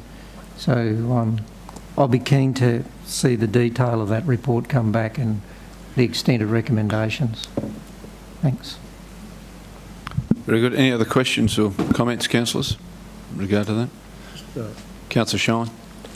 My recollection, I might be wrong, was that the question was asked of the CEO, I think, as to what were we aware of the danger of cyber attack, what we were doing about it, and were we confident that we have in place mechanisms to meet the challenge. My recollection might be faulty about that, but it was something along those lines. That's right. QAO report.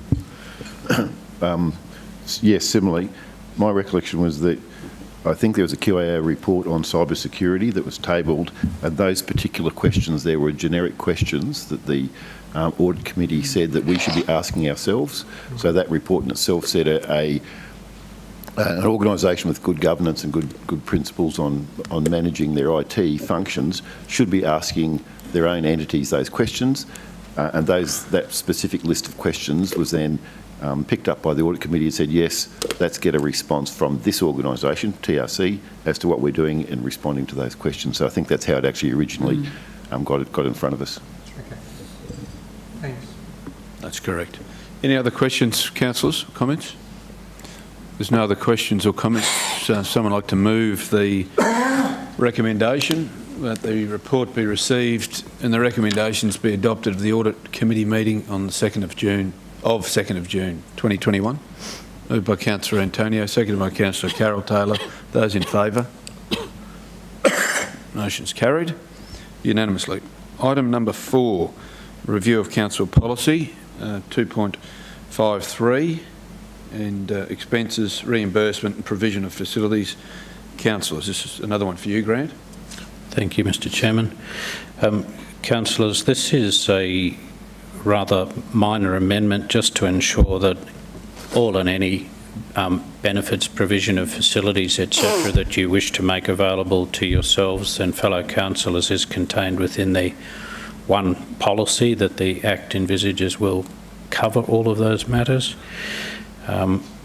The figures in there which are suggested for the mayoral garden party, I understand, are the historical amounts that councillors have indicated a preference to receive in the past, and there's a generic coverall provision in there which just has a very a guess at what councillors may like in the future, and I understand there hasn't been any other council organised events that the councillors might be seeking tickets to, but that doesn't mean they won't occur in the past. So if you want to address that by putting the appropriate number in these amendments, this is the opportunity to do so. Grant, can I just a question quickly, which may help other questions if there are. For someone reading this document, the mayoral garden party doesn't have any correlation here to Carnival of Flowers. Yeah. I just wondered whether it should be, because I would assume that the second dot point would relate to, if it's under 4.7, would relate to that, but if it's not, then it may be a separate dot point, a separate item. Sorry, Councillor, I'm not sure I understand the issue. My instructions from the officers were that the mayoral garden party happens at about the same time as the Carnival of Flowers, but that it's actually separate and distinct from the carnival itself. So, irrespective of when that is, the line that says tickets to mayoral garden party and other council organised events is a catch-all. Yep. That's a catch-all for it, I would assume, and the mayoral garden party is a separate item to dot point number 2. Yep. That's right. So any other organised events is dot point 2. Yep. Yes, it was intended to be separate from the mayoral garden party. Yeah, yes. okay. As long as everyone's clear of what that means. Fine. No questions or comments in regard to that? No. So will that be amended, Mr Chair? Well, I'm wondering whether it's clear enough for the policy, or it should have tickets to the Toowoomba Carnival of Flowers Mayoral Garden Party. It is definitely a carnival. And other council organised events. The other council events catches everything anyway. So, I'm in your hand, happy to. So, Mr Chair, I believe it should mention the Carnival of Flowers because it is certainly an integral part, and it's where the mayor and councillors, for instance, when the bypass was being built, the mayor was able to ask the Nexus representatives as part of his guests. We joined together to ask the people that we wanted to from TMR and things like that. It's an opportunity to have people involved that, and it's something very nice to ask them to come to. So I think it's certainly part of the carnival, and I think that it's a very valuable tool for us to have those. Apart from our families, sometimes it's a contact that you want to spend some more time with to lobby for something, I guess, is the short answer to that. But I think it certainly should mention that it's actually part of the Carnival of Flowers. It is actually just preceding the parade. Yeah, or whenever it may be. Whenever that If it's Mayoral Garden Party, probably does cover it, but to give clarity, we can just add Toowoomba Carnival of Flowers in front of that, I would think. It just says tickets to Toowoomba Carnival of Flowers, Mayoral Garden Party, and likewise the first dot put Toowoomba Carnival of Flowers, Mayoral Garden Party. Is that comfortable to do that? Important. Oh, you can't do it on screen. Okay. Councillor Summerfield and Councillor Rebecca. Thank you, Kerry. Chair. I'm a bit concerned that this is restrictive. I understand where you may be coming from with this, but the Mayoral Garden Party is an opportunity, so the councillors get 12 tickets in this, and there's only 50 tickets for the mayor. And I am concerned, 50 tickets, when you're a mayor of a community, a 13,000 square kilometre region, And we've got 50 tickets for the mayor to extend invitations to, and I think that that's restrictive. And I'm not sure how that number has been arrived at, whether there's been consultation with the mayor. Historical. But you've always had more than 50. Yeah, and the colleagues around the region as well, like other mayors. And So, yeah, that's right, and politicians. Politicians. So I'm concerned where that number has come from, the 50, and I would like to see that increased, doubled actually at least. So can we just get a clarification on where that number has come from? You said historically. They were the instructions I've received from the staff who've administered this program, that's been the number. That's totally an arbitrary number, so it's up to councillors to insert the amount that they would like. Okay. It is the mayoral garden party after all. Yeah. That would have something. So we'll let that massage in our minds. I've got a couple of other questions and we'll come back to that, if you don't mind. Councillor Rebecca, and then Councillor Carey and Councillor Megan. Thanks, Chair. It's not my question, but perhaps the Mayor's in a position to answer that question for Councillor Summerfield. If there has been consultation and if it has been historic, if that's adequate in your opinion, or if you would like to see it increased. I think outside that 50, there's people like everyone from the Premier down, potentially, some of the federal members are invited. A tremendous number of people are invited initially, and be well beyond the 50. But I would imagine, and I'll have to check with my staff, that the special invitees, such as the Premier, such as the opposition leaders, those sort of people who come, are probably outside that 50. And I think that 50 is there for people like the people from Heritage who sponsor it. But I would just have to check that, and I'm quite happy for you to have a look at those figures. But I generally, that's done through my office in cooperation with the Carnival people, and we make sure that we try to target the business people and the people in the communities who have an input. But I would rather check those facts and figures before I said too much, Mr. Chair. Well, I'm more than happy for you to do that between now and next week, if you don't mind, Mr. Mayor, because I think that's a telling fact. Yeah. If all those folk, including the people you've just mentioned, sponsors and supporters and parliaments and what have you, those in parliament, positions of state or federal politics, if they're included anyway outside that 50, that puts a different light on this, I would assume. So, well, it does give us an opportunity, as I think Councillor Summerfield has already said, to promote Toowoomba on a very special day to some people who have influence, and I think that's important.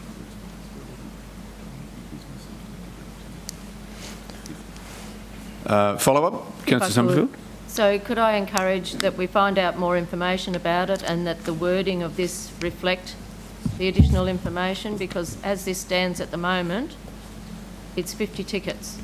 Yeah, so maybe if I could offer an amendment to that for us to consider, that at the end of the 50 tickets to the Mayor, it says excluding those items that we just mentioned. I think we mentioned there was, elected representatives, relevant community, business and elected representatives. Relevant community, business and elected representatives. So if it excludes those in that 50, then 50 is probably... Okay, yeah. Okay. 50, I've just got a message here from my PA. Right. 50 people are my personal people that I can invite. Right. All the VIPs are outside that. I was fairly keen to check that before I mentioned that, but anyhow, it's been checked by Melissa, and she's just sent me the message through. So, even so, to give clarity for this in the future, perhaps we include that last sentence that we said, which excludes, and Kirsten's just putting that in there now. We'll go to other questions first because we'll finish on that. Councillor Rebecca? I just want to know, Chair, what have we been doing up until this point, before there was a policy to guide this? Oh, what we have been doing? What's Council been doing up until this point? Because, 4 of us were elected last year. There was no party, so we don't know what's happened previously. Sure. But that's what we've been doing. Yeah. So, Okay, Grant, did you want to make a professional comment on that?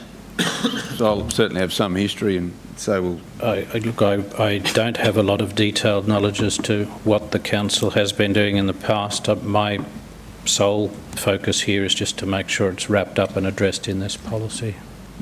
We have, and it hasn't been in a policy, and I recall, and some councillors will recall, that we've had discussions about this in previous years as to what the number would be. What this does is probably solidify what we have landed on most recently, which was those numbers. Councillor Thank you, Mr Chair. I'll say I've been round here since 2008 and we've had 12, yourself and 10 guests, so that's happened since 2008. There has been discussion over the years about how much it costs and all the rest of it from the events people, but I think it's a really, as I mentioned before, it's a very valuable tool in showcasing our region for the Mayor's colleagues in other parts of, particularly in our region, for mayors down the range and others. Invited. And I think even for ourselves, for our families, it's a payback for all the times when we're not there and they can enjoy a bit of a party. So I think that's what we've been doing, in my view, anyway. Yep, that's correct. Councillor Carey, then Councillor Megan. It's not really on that point about the garden, the Mayoral Garden mayoral thing. It's on a different aspect. Do you want me to deal with it? Sure, yeah. Okay, yeah. right. Happy to do it. The first one is that if you look at the provisions of facilities, it's got a provision in the notes that these facilities, like photocopies, etc., cannot be used for personal or political purposes, which is clear enough. And then when you look under vehicle, there's no such, well, obviously there's no such prohibitions in relation to personal, because it does provide for your ability to purchase the limited private usage part of it. Is there anything anywhere that I couldn't see but you might be aware of preventing the use of that vehicle might be for campaigning purposes, putting cornflakes in the back of your boot or ute or whatever you might have that you're aware of? I don't believe this policy actually contains those prohibitions. I believe that they may be dealt with elsewhere in relation to, in the Act, is my recollection. But I see. So State Government Act. Yes, I'm a little vague as to where to find that provision, but I know it arose in the lead up to the last election, and there was a need to actually remind councillors that they shouldn't be using facilities right. for that must those have been purposes. in the back of my mind that I had heard it, but I couldn't see it. Just if I'm not, that answers that question. Yeah, I think just on that, I'm pretty sure it's under the caretaker. There's a caretaker policy from the state that covers off on a variety of things. It covers local government as well. It does, yeah. Might follow up? Yeah. Or another one? Yep. Sure. In terms of the replacement of or provision of vehicles, it says the amount for councillors and mayor. There's no provision for CPI increases there. Would that be desirable for us to consider having, because this mightn't be looked at for years to come and it might become obsolete? It's a good question, Councillor, because we have been doing those calculations very recently, and we're just about at the point of sending them out to the councillors to let you know what those new calculations are. And under the methodology, which I believe the CEO has approved or is about to approve, there is provision for annual CPI increases in the private use component. Okay, so it will be looked at anyway in the near future. Yes. My final one is that in relation to insurance, public liability and professional indemnity, does that cover you for defamation? Councillors, in a meeting or even outside of a meeting, but performing duties, we might be sued for defamation. The defamation component of any indemnity is more likely to be in the directors and officers or council and officers insurance policy than in the PI policy. But then there is provision for that. Of course, there are the usual exclusions for bad faith, etc. So it might be wise for us to be aware, specifically aware of those provisions so that we can alter our conduct accordingly. We could certainly circulate the terms and conditions of the councillors and officers insurance policy. Thank you. Thanks, Grant. Councillor Megan. Thank you, Mr Chair. Grant, I suppose this has been covered a little bit, but I remember really extensive conversations last term about the number and what was the right number, because there's financial implications to however many tickets we're being offered and how many the mayor's got and whatever else. And I remember Carnival Kate coming and, running through the whole figures. So I guess the mayor's cleared it up a little bit in terms of that's what's historic, but so I was a bit worried about sort of just plucking a figure out of the air at 50 and whatever and including it in this because of the financial implications. But my other question sort of is to what Councillor Carol Taylor brought up. I know we've had this conversation before, but in terms of people that are business people or lobbying people or that we may invite, in terms of declaring those people, we need to record those on our register of interest, or that they've been asked to the garden party, or what's the story there? Question.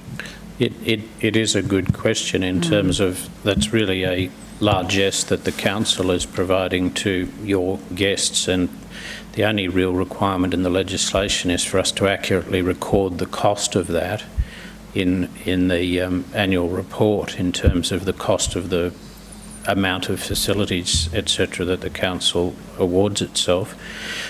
Your question is certainly aligned to that, but if you're inviting people and you have a close personal relationship with them, then the issue will arise as to whether, if an item of business comes up before the council that concerns that person, would it be wise or prudent to declare the nature and extent of your relationship with somebody? Sorry, if I could just clarify what I was talking about. I haven't asked people under my 12, but I have had discussions with Mel and the Mayor for considerations and suggestions that perhaps that comes under the Mayor's invitation. All the invitations to the garden party come from the Mayor, even to our guests. So that's how it works, yeah. If that would possibly change under this revised approach, so if you were allocated a certain number of tickets, if we say it's left at 12, then it would be entirely up to each councillor's discretion as to how many of those tickets they wanted. Sorry, Grant, just to clarify, my tickets have always been spent on my friends and my family. The people I'm talking about for, say we're doing the bypass or there's something else and you want to have a bit more contact with those people, they've gone through the Mayor's office as part of his business and group invitations, not from me, not as part of my list. Sure. So I guess it would come down to if an item comes up that's raised, you could declare it as a declarable conflict at the time, and seek the room's opinion as to whether you stay or don't stay. But there'd be a heck of a lot of that happen if we went down that path, I would assume. Any other questions for Grant? I think that exhausted the hands up. Councillor Nancy. Sorry, I just wanted to follow up on Councillor Shine's. You right? Yeah, no, fine. Yeah, on Councillor Shine's issue with the CPI on the vehicles, our policies should be in sync. And I've raised this before about there not being a CPI mentioned in the here, or however it is you work it out. I'm assuming it's CPI, and that's not mentioned in this policy. I raised that once before, and I think going on what Councillor Kerry was saying, I'm in sync with that we should be having our policies aligned rather than conflicting. But I think we do pay CPI. So just on that, and perhaps perhaps the CEO might like to comment on that. Grant, you mentioned that there were some changes in the wings. Are those changes that would affect this policy and the policy you're talking about? Or I may have misinterpreted the question previously. My answer was directed towards what I thought was whether or not the councillors, the amount that they have to pay each year for private use component is indexed to inflation. It is. That is the case. Yeah. I think what Councillor Summerfield is getting to here is that at 4.8.5 it says the maximum value of the vehicles provided by council will be for the mayor a certain dollar amount and for the councillors a certain dollar amount. We may wish to, if you like, look at moving an amendment to add to be indexed to future CPI inflation. that was the point of my, really, that was the point of my question. That was Councillor Shine's point as well. So it could well be, and if that's consistent with other policies, is it consistent, CEO? My recollection on that one was the market in relation to purchasing of new vehicles was a little bit volatile previously, and there hadn't been any reason to move that because vehicles are actually becoming cheaper comparatively over time. Now, I think that has changed since obviously in recent times. So we need to perhaps to see if that's still a relevant amount that's in there and how, if that's a now a moving feast, whether CPI adjustment is a more accurate way or whether we just do it every 12 months and review it under those circumstances. So, Mr Chair, could I just make a comment there? It is indexed, and the Carroll? issue has been that our payment has gone up, and we changed it at the last time we had a look at this policy. But I have to say to you, with knowledge that the cars won't be cheaper, they will be dearer from now on after COVID and the lack of chips that are there to make cars. So we need to be very cognizant of the fact that there's room there should that happen. And I know Councillor Carl and I were concerned about it. What has happened, our private use has always been indexed, but then we had a limit, a ceiling on what we could get, and it was just moving. That was staying there, and the other was moving up. So the CEO said cars have come in cheaper. They won't be coming in cheaper anymore. So we need to be very careful about that. Okay, so I guess, councillors, there's an option here to include indexed at CPI within this policy, which would be consistent with other policies that we have, I would assume, in other areas. And I guess that's the comment Councillor Nancy was saying was around consistency with policies that might be for officers or council in general. Is that something we could add in there? Oh, we can add it in there. Is it out of sync with other policies? Happening. My recollection was councillors adopted a different standard of vehicle post the last election at the post-election meeting, and I thought that tied it to a standard of vehicle, but we might just have to have a look to see what's the best way of actually achieving what we want to achieve. So it's not necessary, I think, to do it at this point in time. I think you're getting the vehicles that you require at this point, but there may come a point where we may need to adjust that figure to allow the continuity of the same standard vehicle into the future. Cars have gone up by at least 15%, so and will go more. CPI may not cut it, is where you're coming from. Maybe it's reviewed annually, as you say. It might be, we need to be careful, a better option. Mr Chair. If you do that and the top one doesn't move, you're going to be in an impossible position. That's right. Okay, councillors. Councillor Carl, did you have your hand up? No, sorry. So we have a motion before us, councillors, which has an amendment on it. If we can go back to that, councillors. Committee recommendation. Amend Council Policy 2.53, expense reimbursement and provision of facilities. Councillors, attachment 2, section 4.7, dot point, and insert excluding tickets issued to relevant community, business and elected representatives after 50 tickets. And amendment policy 2.53, expenses reimbursement and provision of facilities. Councillors, attachment 2, section 4.7, insert Toowoomba Carnival flowers before mayoral garden party. Sorry, Chair, just the inclusion of the word relevant community, business and elected representatives seems very vague and open to interpretation. I question the necessity of it. Issued to community, business and elected representatives. We'll just take the word relevant out. Correct. Yeah. Just remove relevant. That's okay. Doesn't mean anything, does it? Doesn't mean anything. Yeah, relevant could be absolutely anything, couldn't it? Okay, so we've now got that committee recommendation before us. I don't propose to read that out again. Moved by Councillor Carol Taylor, seconded by Councillor Megan O'Hara-Sullivan. Those in favour? Motion's carried unanimously.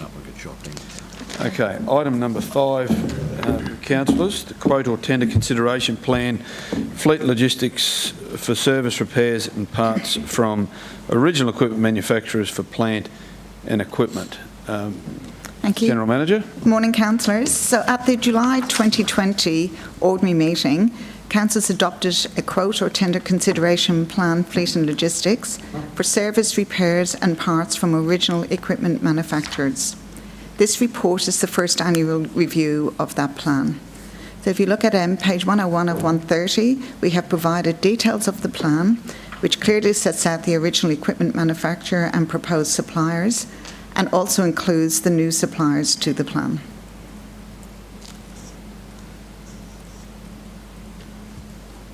We've got Robin Gray and Brenda Kelly are here who have prepared this report, and I'm happy to take any questions. Councillors, any questions in regard to Councillor Carr?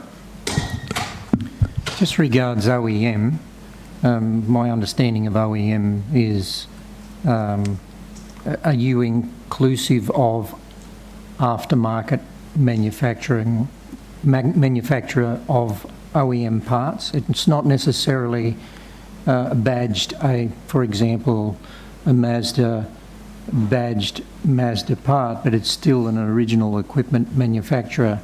Are we including those no, suppliers on the list? No, I'm just looking at acknowledgement here from Brenda. No, they are original equipment manufacturers we're speaking about. Well, that's why I'm raising the question. There are original equipment manufacturers that produce a multitude of parts that aren't stamped by the car manufacturer, but they're considered original equipment mansurers. Okay, I'm happy to hand over to Brenda for that one. Thanks. Bit too thanks, technical. Welcome, Brenda. I'm just used to... Come forward, Brenda, if you wouldn't mind. Thanks, Brenda. Hey, Brenda. So just to clarify, this is not about the parts that we are using, this is about the manufacturer. So we are going to the original source of, or the agent for the actual equipment. It's not about the parts. So if we go to Hastings, I would expect 98% of Hastings will be CAT parts. However, if they cannot source a CAT part, they may source an equivalent. But we are only going to Hastings. So we're going to the original equipment manufacturer, and in Toowoomba's case, it's the agents for the original equipment manufacturers. It's not about the parts. So, well, it ultimately is, because... But I get what you're saying. So if we purchase a vehicle from a local agent here... Yep. Or a local car manufacturer, Whipple's, a number of manufacturers, we will be going back to them to source parts to conduct service, ordinary motor vehicle. We are going back to the agent for which the plant, and in most cases we're not actually talking light vehicles here. The majority of work that we are doing is on plant or trucks. It's major items, it's not the minor stuff. We are going back to the agent or the local agent who has the sole dealership for that make and model. So it's not about the parts, it's about the make and the model. It's the manufacturer. Yeah. In most cases, they will use original parts, but again, current economic climate, if they cannot source originals, but that's entirely up to them, and that's a discussion between the workshops and them as well. But we are going to their sole agent because there is only one agent for each of those key makes and models locally. Just a further question. Follow up. Yeah. Is there any reason why we're not actually broadening the scope a bit around OEM? And I know you say it's not about parts, but ultimately it is about parts because it's maintenance and servicing of a fleet, whether it's a yellow fleet, whether it be a white fleet, doesn't matter. Is there a view to actually broaden that field out? Because my personal experience with OEM parts, there are a number of manufacturers and suppliers that can do it at a far more reasonable price. Yep. Those OEM parts. Yeah. By I mean OEM parts, and you would know this, Brenda, they're built to the exact specifications. of the original equipment that were produced in that factory. And in many respects, you've probably just answered your question. The original equipment manufacturers produce parts to the exacting standard for their plant. What we're finding holistically in the market, when new makes and models are coming out from the various manufacturers, what they are not releasing are the specifications that come with new makes and models. It can be a 2 to 3 year process before the marketplace or non-original or non-agents actually get hold of parts lists and specification lists. That is a time frame that is too great for us. That's why we're concentrating on the OEMs and not on third-party suppliers at this stage. I just feel we probably shouldn't totally ignore that. There are some potential huge savings for an organisation of this size around third-party manufacturers of OEM parts. And particularly for, you know, you say there's a 2-year time lag. Well, I dare say that a lot of our fleet would be older than 2 years too, around servicing and maintenance. Yeah, absolutely is. But again, it is the OEMs or the local OEMs who have the parts generally on the shelves. What we find with third-party repairers is that they do not readily have available all the parts, and we're finding that the turnaround time using this tender process and getting things back out of workshops has increased exponentially. It is so much more quicker, it is so much more efficient.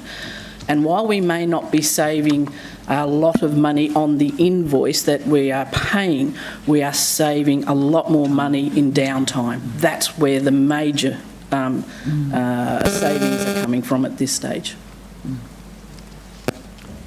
Councillor Carroll? No, I'm happy to move the recommendation. Okay. Right. Very good. Any other questions? Second. Have it a second. Councillor Antonio. Moved by Councillor Carroll, seconded by Councillor Antonio. Any debate required? Okay, we'll put the motion to vote. The recommendation before you, the council prepare a quote and tender consideration plan for fleet logistics, procure service repairs and parts from original equipment manufacturers for plant equipment without the first quotes or tenders under section 230 of Local Government Regulations 2012, and the council adopt the quote or tender consideration plan fleet logistics for service, repairs and parts from original equipment manufacturers for plant and equipment attachment 1. Moved by Councillor Carroll, seconded by Councillor Antonio. Those in favour? Motion's carried unanimously. Could I have a mover now to adjourn the meeting? Mr Chair, if I can suggest, given that there's no matters coming forward in economic development, I'll open and close the meeting. It may be convenient for you to remain in that place because you'll be going into confidential, won't you? If just from a procedural thing, if we adjourn the meeting first and then we can that's fine. Go to you. So move it to adjourn. Moved by Councillor Carroll Taylor, seconded by Councillor O'Shea. Those in favour? That motion's carried. I'll move to the Economic Development Committee where there are no matters to come forward. I'll recognise the traditional owners of the land and thank you very much for being here. There are matters to come forward in the not too distant future in respect to economic development that are being worked on now. But in saying that, there is nothing to come forward today, so I think someone would like to adjourn the meeting. Move to adjourn the meeting. Councillor Carroll. We'll close the meeting. Councillor Megan. Those in favour? It's carried. Well, we're actually just closing the meeting. Just close the meeting. Meeting's closed. We don't need any motions for that one. So we'll resume Finance and Business Strategy Committee meeting and ask for a motion to close the meeting. Moved by Councillor Carroll Taylor, seconded by Councillor Antonio. Those in favour? Motion's carried.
Okay, councillors, we move back to item number 7. Item number 7, and the recommendation will be before you. It will come up there. It's and here it comes. It's just on its way.